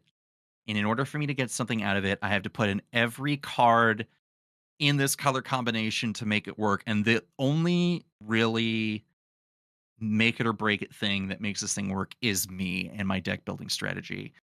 And I think for the time being, until someone ruins my world, um, I think I've managed to find a good compromise of all those things. Um, and the Shiko deck is kind of the best exercise that I've had recently in the last few months because like I can put together a Nair of Heart of the Storm deck and that thing is gonna sing and I'm gonna love it. Um I Mhm. have Megatron, I have Francisco and Bruce Tarl. Like those decks are gonna do the things that I want them to do, right? It's in a color combination I love. Johnny Mardu, but I think I've managed to kind of like make that compromise into Jeskai color combination that I'm normally not that big of a fan of. And I think it's also something that's enjoyable for other people, mostly because they have to engage with it knowing that it's me being the pilot, but also knowing that I'm not going to lean super heavily in what Shiko traditionally asks players that are way more combo inclined than me. So I don't know. Mhm. Shiko Paragon of the Way. That is a cool fucking card. I've had a lot of fun with it. That's what I'm saying. Confirmed for a cool fucking card. I've been punched out for commander damage by that card, so it's on side beef. That's true. Yeah, that is true, isn't it? Mhm, I mhm. recently got on Wings of Gold to lean into the token sub theme now. I think Um, that's a really good ad in that deck. it's so good. I was like, why didn't I do this before? I can't bring it back with Shiko. I don't give a shit. I think the card's fucking Doesn't awesome. matter. Nope. Nope. Not at all. Some cards Shiko. cook so hot with your deck that it's fine that they don't synergize with literally every portion of it. Mm-hmm.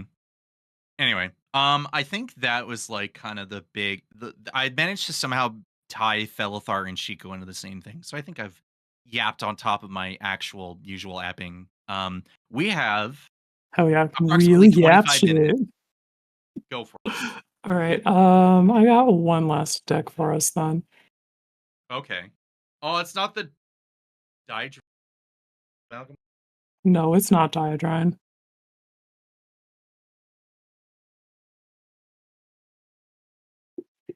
Um, because I only care about that deck a little bit.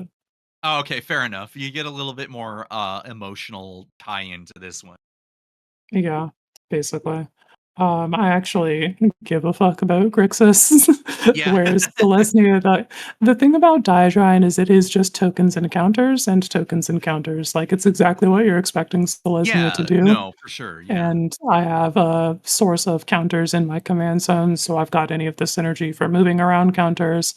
I've got hardened scales. I've got every it enters with an Congratulations. You've additional made counter. a +1 counter deck. Yeah, dude, it's a fucking Celestia deck. It's exactly what you expect it to be. Yeah, no, it's so as hype as I am about that Selesnya robot, because I do think as a 99 component, super cool. Let's talk about DJ Grixis Mean Girls, or however you want to spin this.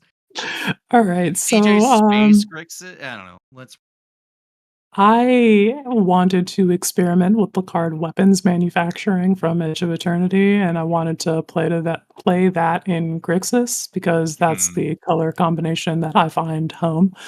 So enter me looking on the internet for a fucking card to play this deck with.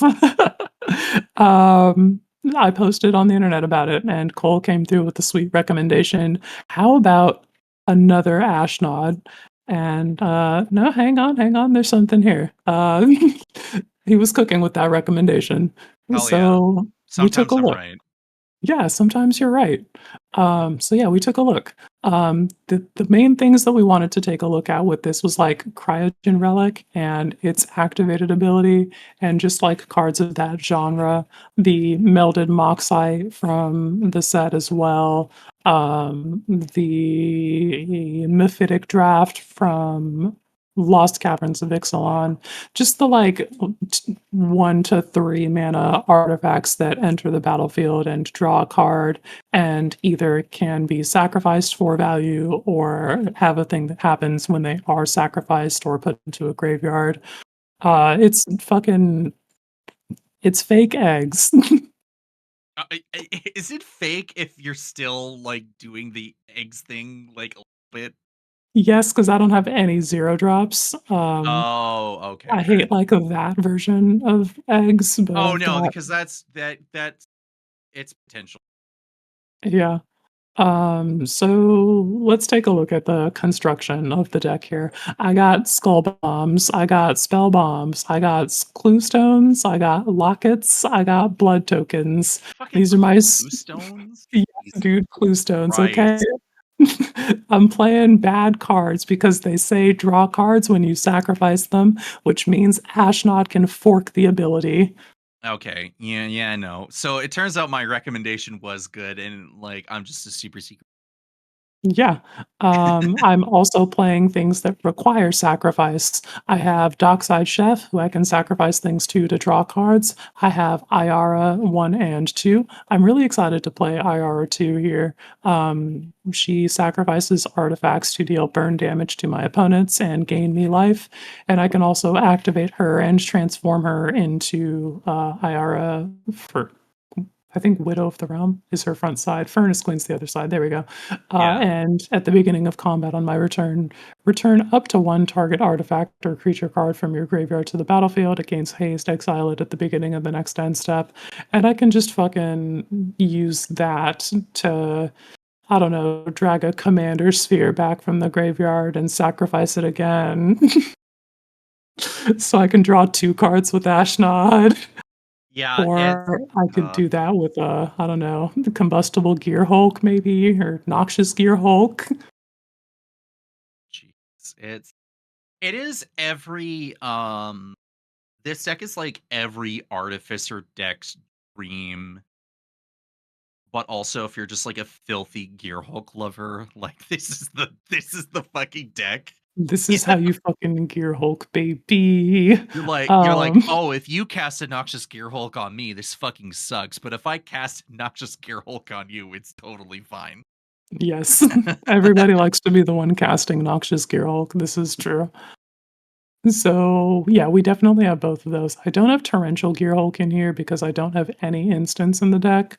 If I did, I would absolutely be on that Gear Hulk. I am, however, on the Coalstoke Gear Hulk, so I do have just about all of the Gear Hulks. Oh, I'm missing the blue-black Gear Hulk.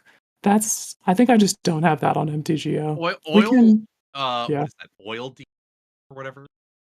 yeah, Oil Deep Gear Hulk. Yeah, but like, but you also have to get like the fucking like I anime mech do want the Omoyolo Gundam art, Shinderu. yes. Like, It fuck, looks just so get the sick. bling. It's so cool. It's so cool. I We think that one's sacrifice it. expensive because people are playing it in, like, 60 card or something. I don't know There's if, like, on the expensive in MTGL paper. meta, that thing should be like less than $5. It It is it probably it goes into the Empress Quinn. All cards should be $5 or less dream, and I'm pretty sure that particular version should be. there are Uh, some cards on MTGO, if they are 60 card constructed playable, that are just astronomically fucking expensive. this is the one I'm talking about. This card, oil deep Gear Hulk. It Mhm. is functionally mid. It looks fucking sick. I think people are playing that. No, they're playing it. I'm not I'm not refuting that. But what I'm saying is Functionally in terms. mid. No, but I'm saying like in terms of like effect, right? Like I just lifelink ward 1, target player draws and discards a card. Like I don't know, but Yeah, it sets you up for reanimation or it disrupts your opponent or not or. It's also a large with lifelink that if you play like more than one of them, like 4 of them it in the it formats that you're cranky allowed to, cranky. It's mid, but looks Gundam ready. Thank you. That's it is exactly what I'm Gundam talking ready. about. You're so right, bestie. Um. Thoughtseize equals mid? Never in my life. Thank you, Telekin. Oh my god. You know what?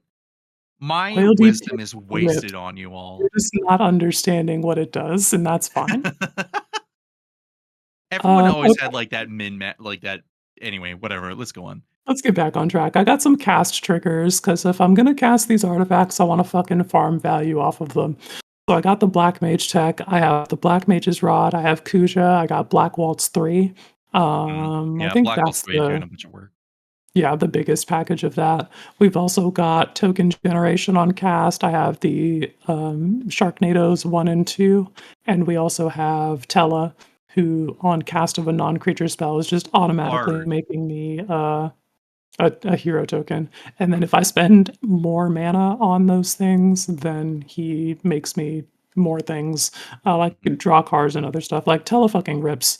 If you haven't played that, play that. Yeah, Um, no, for sure. Other things that we've got. Enters triggers. I'm We gonna take got a burn. brief moment for the Gundam Wing talk in the chat where they're like putting on my spaghetti, putting older than Gundam Wing on my resume. I'm 31. Oh What the fuck? That thing no. came out a year after I was born. Jeez. My knees. My back is hurting. My lower back is hurting right now. So, what does that tell you? Ah, uh, all my right. hair's so. We got the ETB burn package. We got the Reckless Fireweaver, the Wefstalker Ardent, the Pact Westmarker's so. Dalter. There's more ETB artifact burn cards. I just don't have them on MTGO. So those are those three.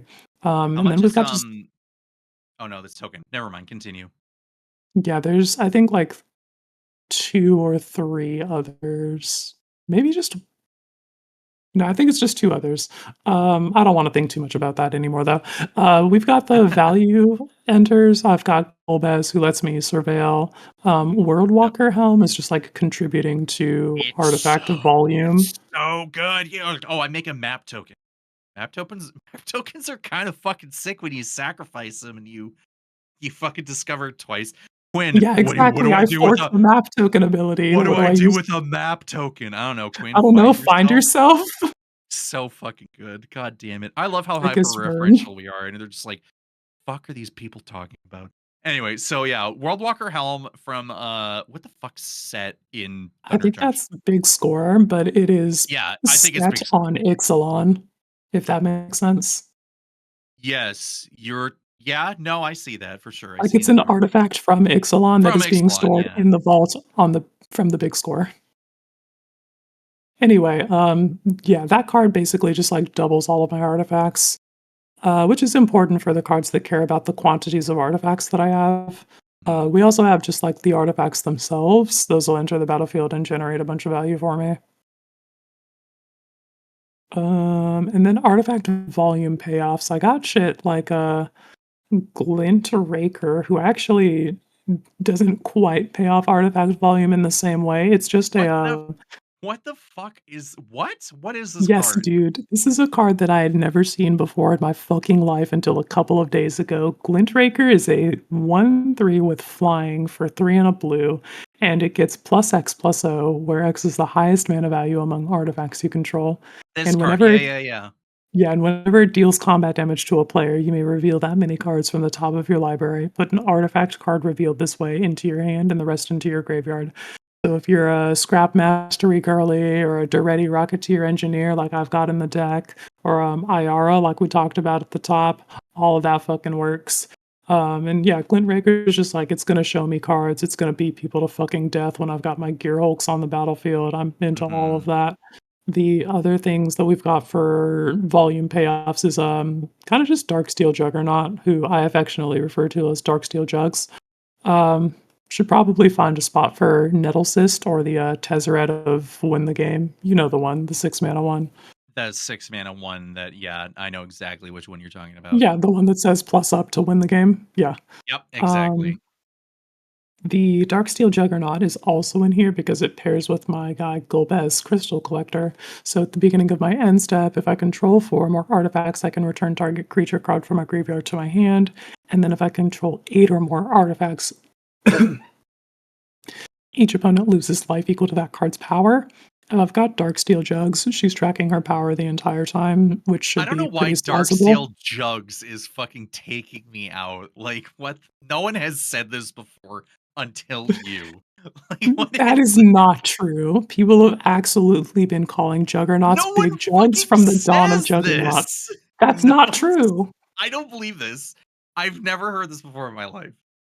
Well, you're not hanging out with people who refer to that as big jugs because I swear to you, people When have been I have referring to been juggernauts as big jugs for I have years. been with a group of people that always laughed about that stupid Selesnya worm that fucking looks like a penis. Like, you were Oh yeah, kidding me. I autocathon have worm. never in my life have I heard my friends call that thing fucking Darksteel fucking jugs. They're One of the fucking only missing out, dude. It's so funny. Jesus Christ. Anyways, Dark sorry. steel jugs.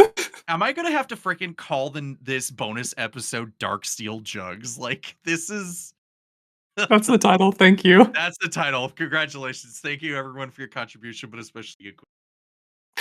Oh man. All right. Okay. So that's what the deck kind of looks like in terms of gameplay. What does this actually do? Fucking nothing until game actions, game actions, game actions. Boy, howdy, do I love game actions. Wow, your life totals are melting.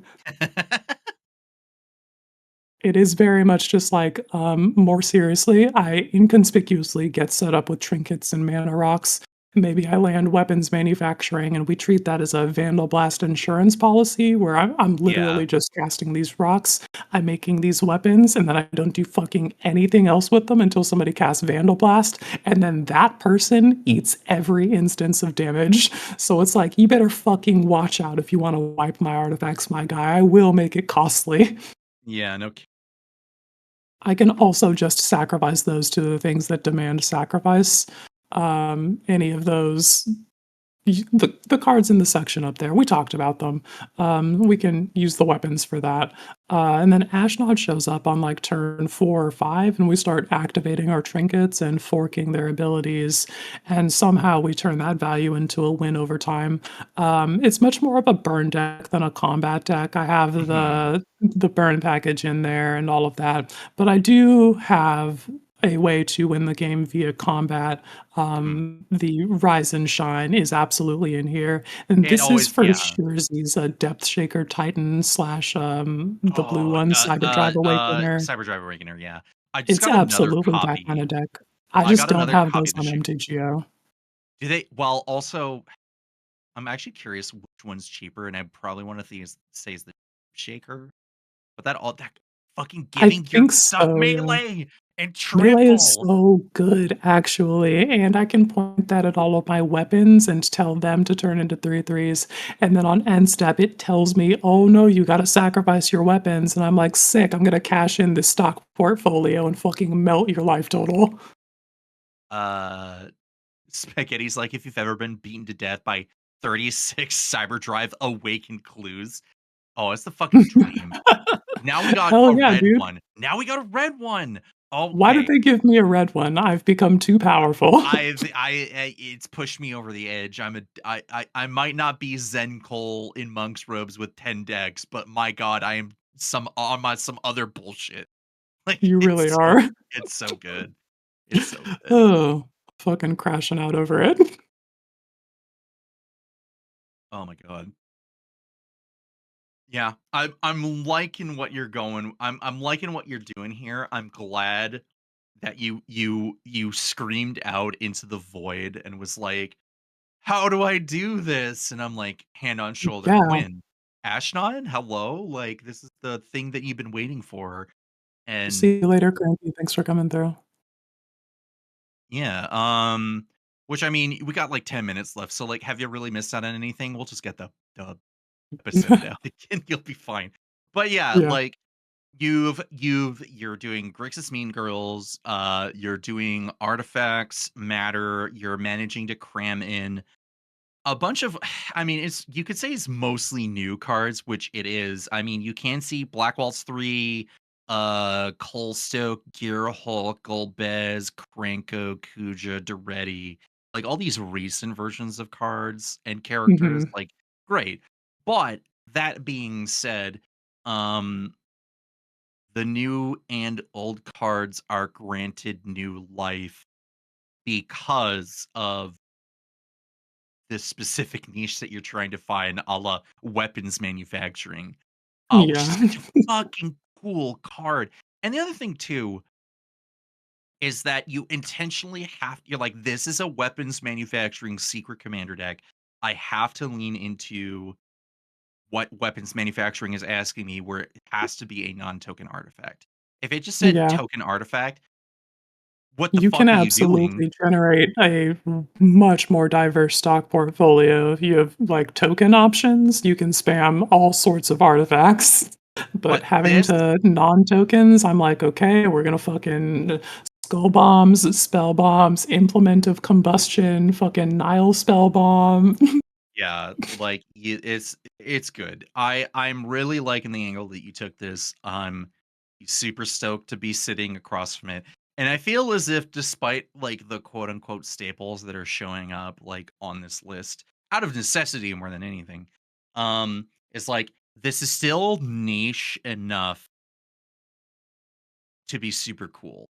You know, I like think this so. doesn't Like, feel who too else do you samey. know is running Food Fight, dude? I have Food No, Fight. because like I looked at Food Fight when it came out in Wilds, and I'm like, okay, what is Food Fight? Because we've been talking about all these other cards. What do they do? But like Food Fight in particular, it's a 1 and a red for an enchantment. It says artifacts you control have pay 2, sacrifice this artifact. It deals damage to any target equal to 1 plus the number of permanents named Food Fight you control.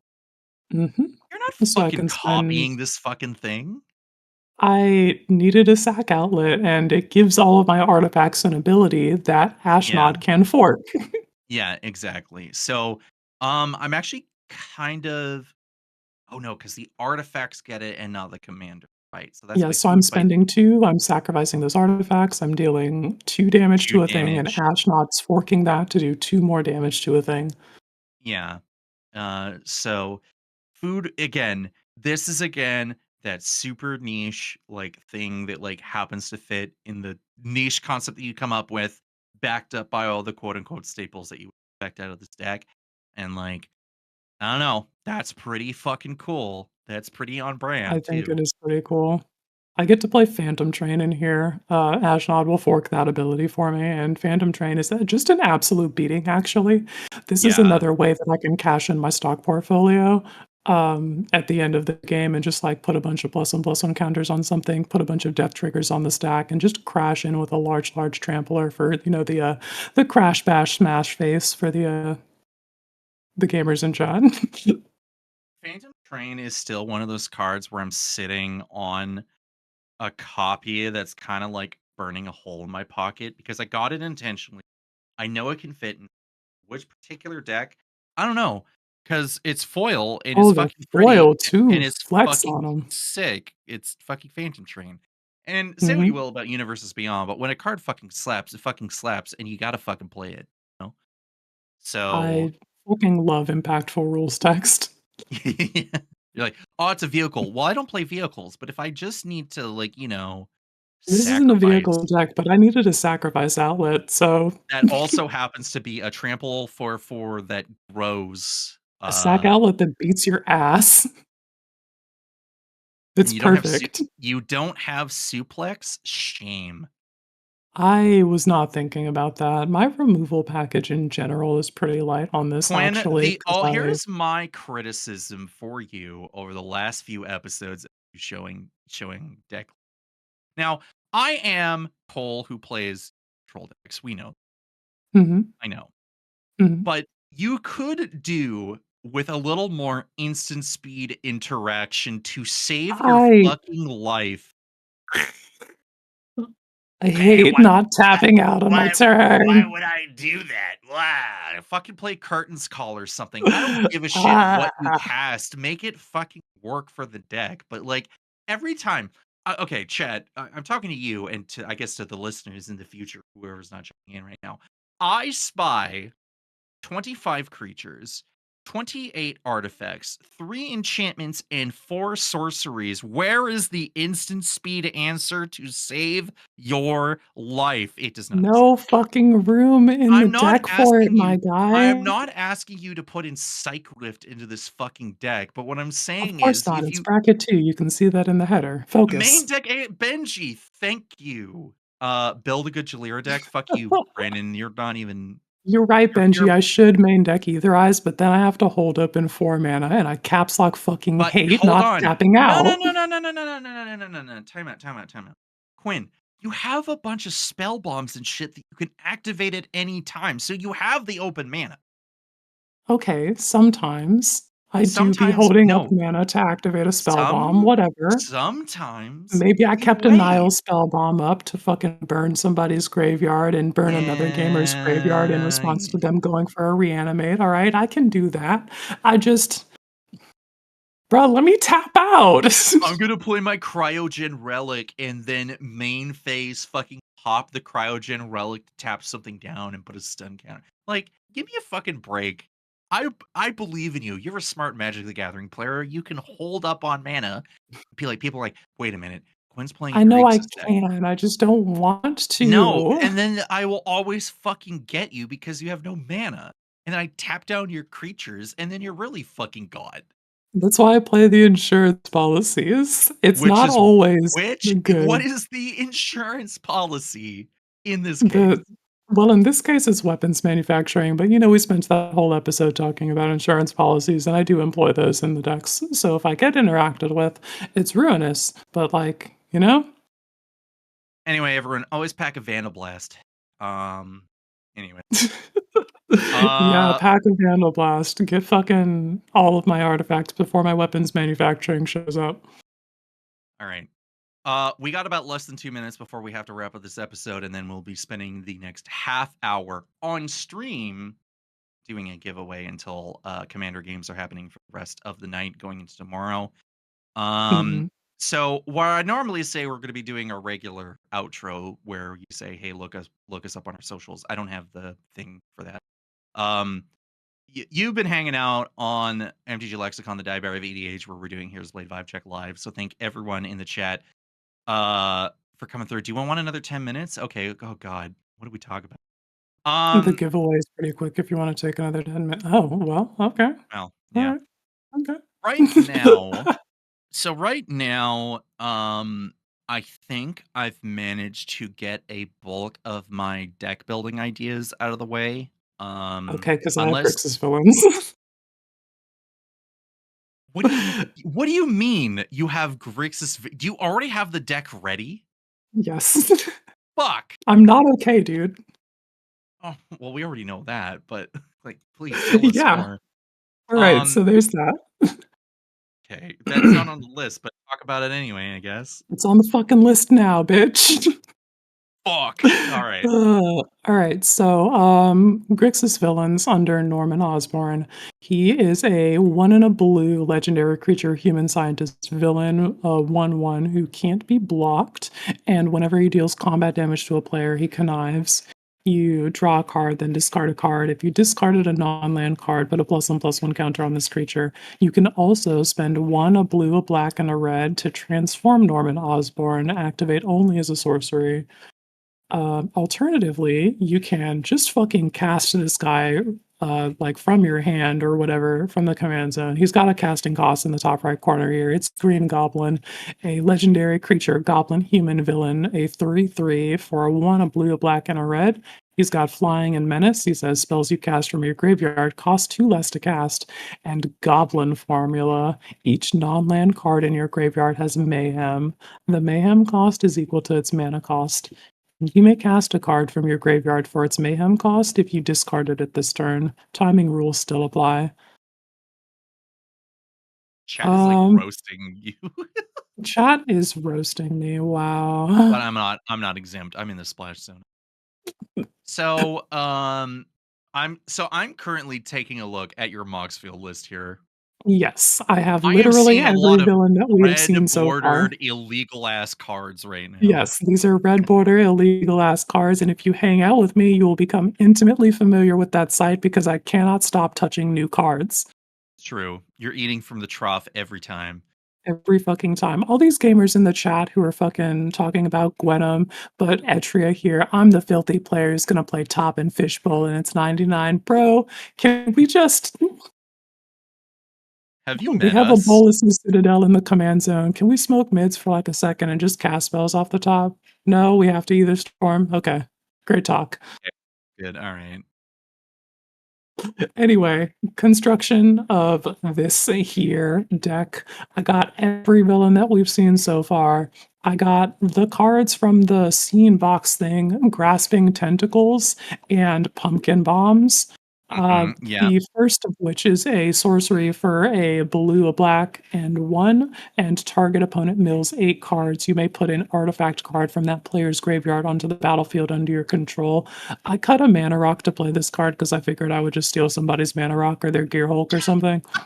That's so fucked. I'm right uh, though. I mean, you're not wrong. I mean, okay, what was the bobblehead that you had to cut for the deck? I am currently on agility bobblehead, charisma bobblehead, I'm intelligence, enter. endurance, and strength. So there are luck and perception are the ones that I have cut. And I cut the luck bobblehead because I hate that bitch, and the perception bobblehead because I needed to make room for the other ramp spell. So that's Got it. what we did there.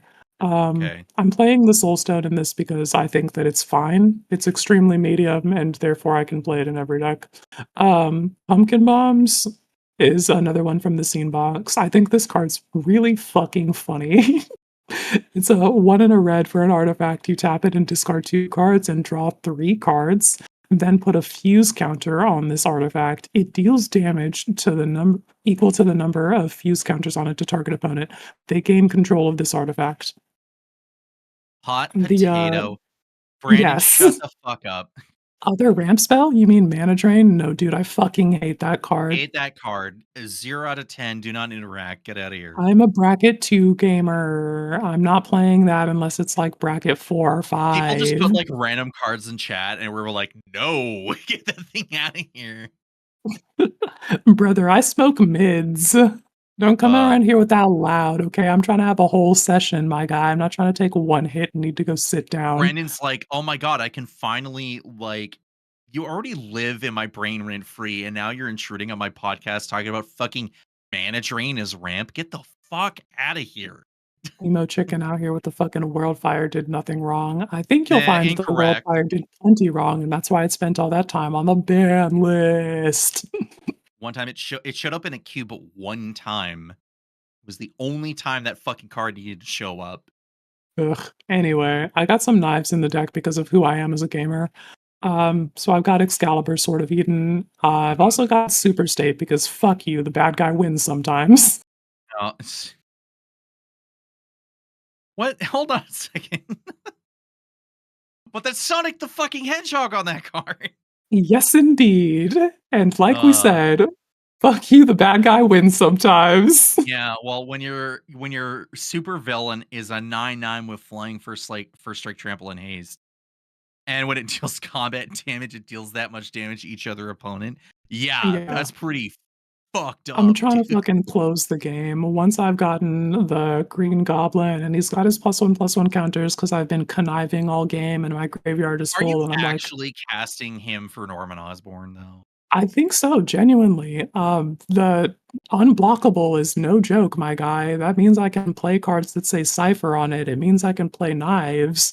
Where are the Ember I Cleave? haven't found a slot for the Cypher yet. Yeah, Embercleave is in the motherfucking 99 here, so take a fucking look there next to I Excalibur, saw it, that's Sword of why I Eden. fucking brought it up. Listen, I've it also is not got an the it Buster is Sword. not it is not an Empress Quinn deck unless there is at least 2 swords, bobbleheads, but most definitely an Ember. Oh, I am such a knife girly. I love playing swords. Like, "Oh, why would you put this equipment in this deck? It sucks." And Quinn's over there stabbing you with it 20 times. You're like, "Okay, I think People you're are all equipment sucks because you have to have the creature to well, equip it, and if they remove the you need to creature, you get pay blown out, and I'm mana." just over here actively cutting your fucking head off with the Buster Oh, Sword and the jeez. Sword of Parthenon. Some people just don't know what they're fucking talking about. They just don't get it. Yeah. So there's that to advance the game state meaningfully via the reduction of life totals. I've got the fucking normal ass interaction package. I wanted to have more than a few things that could hit things that get indestructible or phase out or like not phase out, but like otherwise have hard to remove text on them. So we've got the Mm. exile removal, we've got overkill, and we've got bleed dry, who's a new-ish fave from Crimson Vow that just gives target thing -13, and if it would die, exile it instead. That shit rips. I maybe only saw this card in passing.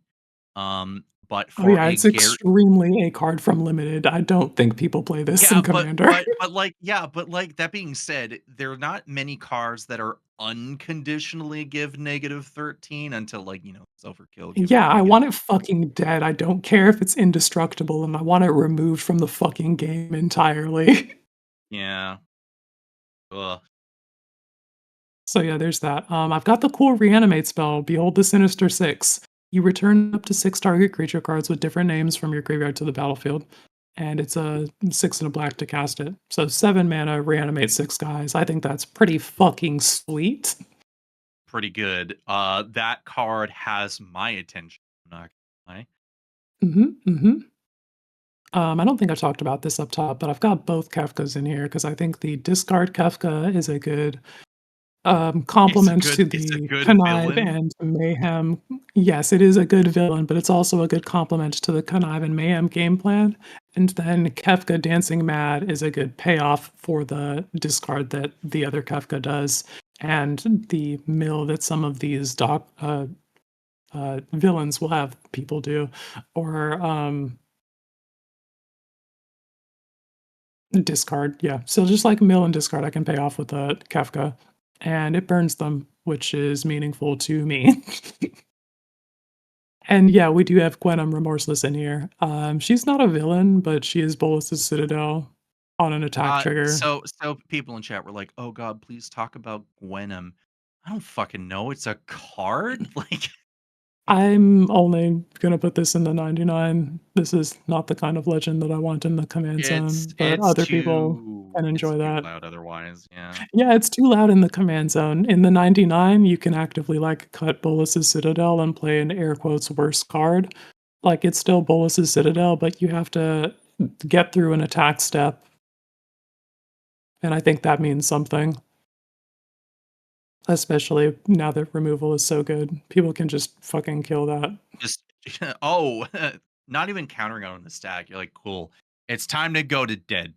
Goodbye. See you later. Yeah, Sorry, I'd be Gwen." like, I'm untapping, and then people are like, "Hang on, in your upkeep, I actually would like to take an action," and I'm just like rolling my eyes. All right, what you got for me? And it's Baleful usually Mastery me. targeting Gwenum. Yeah. Anyway, so that's what's gonna happen. I'm gonna try though. I'm absolutely gonna play it, but it's probably gonna get interacted with immediately. For fucking sure. I mean, look, I don't know what the overall relative power level of what the Spider-Man set's gonna be, and this is gonna be the same thing with Avatar, because we're again, previous season, blah blah blah blah blah. But like Gwenum's like kind of up there in terms of the Magic Christmas Land scenario if you actually deal damage with her. Yeah. Everything You don't have everything to else, ever deal damage, you just need to attack, so if she gets blocked non-lethally, then I think you still get to cook. yeah, for sure. So yeah, I'm in. Mysterio, Master of Illusion. He enters the battlefield and makes a 3/3 illusion villain for each non-token villain you control. You gotta Awesome. exile those tokens when he leaves the battlefield, but bro, illusion typal. It's Yeah, if almost he real. if Mysterio didn't have anything to do with illusions, and, like, when Mario did the teaser preview, it's like, "Oh, Mhm. illusions." We're like, "Oh, fucking thank God, Mysterio." Like, Yeah. the only thing we have to wait and see is when it's Morbin time and see if Morbius, make the cut for this. I don't know shit about Morbius, so I I hope don't know everybody anything about who that dude morbs either. The fact they made gets that what they wanted. the fact they made that fucking movie and, it's got fucking biggest fucking of every cinema as the actor. It's like then everyone sits there is like, I can I can make the funniest meme. It's Morbin time. They're like, we're gonna re-release fucking Morbius in theaters. Like, you fucking dumbass piece of shit. What did you even think about doing? lost so much money on that movie. It's so funny. Oh, Benji's Uh, becoming more and more of a graveyard player. This is exciting because the Return of the yes. Six is the most exciting card to him. Well, it does It's look very how do fucking you cool, so I because get we it. had the only thing card I can think of comparatively is what is it? The Sultai or the Esper Ultimatum? Not Esper. Abzan. Abzan Ultimatum was like return all different named cards from your graveyard to the battlefield. And you're like, okay, so I just whoop my whole fucking graveyard in. Yeah, Um, Eerie Ultimatum. That is basically the Eerie. same card. Just Because like, like this is just fucking easier to 6 cast. differently named guys, Eerie Ultimatum, like, what's the difference, really? Yeah, the difference is what the color combination is, the ease of casting, and what are your 6 creatures, and they're probably fucking awesome. Yeah. Yeah, uh, I'm looking damn. forward to casting that. In playtesting so far, this has felt pretty like I'm smoking mids, I'm playing the set mechanic slop deck. I think that it'll have fun bracket 2 gameplay experiences, and you can cut a lot of the draft chaffy sort of villains and play, good cards And and play up good the cards. mayhem game plan. I think that you can probably do a lot of like dark work with this commander. And the villain typal game plan that I have it constructed as so far is definitely Piccolo's weighted training cape for him. You could probably just draw that whole fucking cape over him, and I'd be like, "Yeah, that's Piccolo right there. Goddamn." Except he's got a pointy fucking hat. Go figure. That's the only thing he's All right. Yeah. Well, that's a pretty neat deck. Excited to see fleshed out once we see more Spider-Man previews in the near future, which will be coming faster than you think. Yeah, I also Um, gotta get some playtests in and see if this or not like playtests in the playtester, but playtests with like actual people and see if this is even viable. yeah, we gotta wait and see because there's some really fucking bad cards. Um, Indeed. so yes, it's giveaway time. Yes, it's time to wrap it up. This has been Heroes Blade Vibe Check. The bonus episode Yeah. live. We're gonna say goodbye for now as we stop doing the podcast and allow Brandon to come back in Hang on, we to gotta tell do. chat that this was lovely. Chat, thanks so much for coming This through is for great. this. This is This has super felt fun. absolutely flattering. Like, I'm always saying that I'm a powerful warlock and that Twitch chat is my patron and that I draw my power from you and through you all things are possible. And every time you show up to a thing like this, it reinforces that belief for me and my power grows even greater. So thank you for contributing to that well from which I draw my strength. Yeah, and obviously, like this is a combined effort, MTGLexicon and our regular friends and our regular listeners. So if this is your first time, hey, thanks for sticking around. This has been super fun. This is pretty much the norm, except add an extra hour on top of it. Yeah, Um, basically. Hell yeah, so if you Telekin, know, grow the slum. throw this up. All right. Brandon, I think you can jump in here. We're gonna wrap things up on the recording end of things. We're gonna be doing the giveaway. And we'll see you in a couple weeks with Brute Cody. And that's a wrap, everyone. Hell yeah. Later, gamers.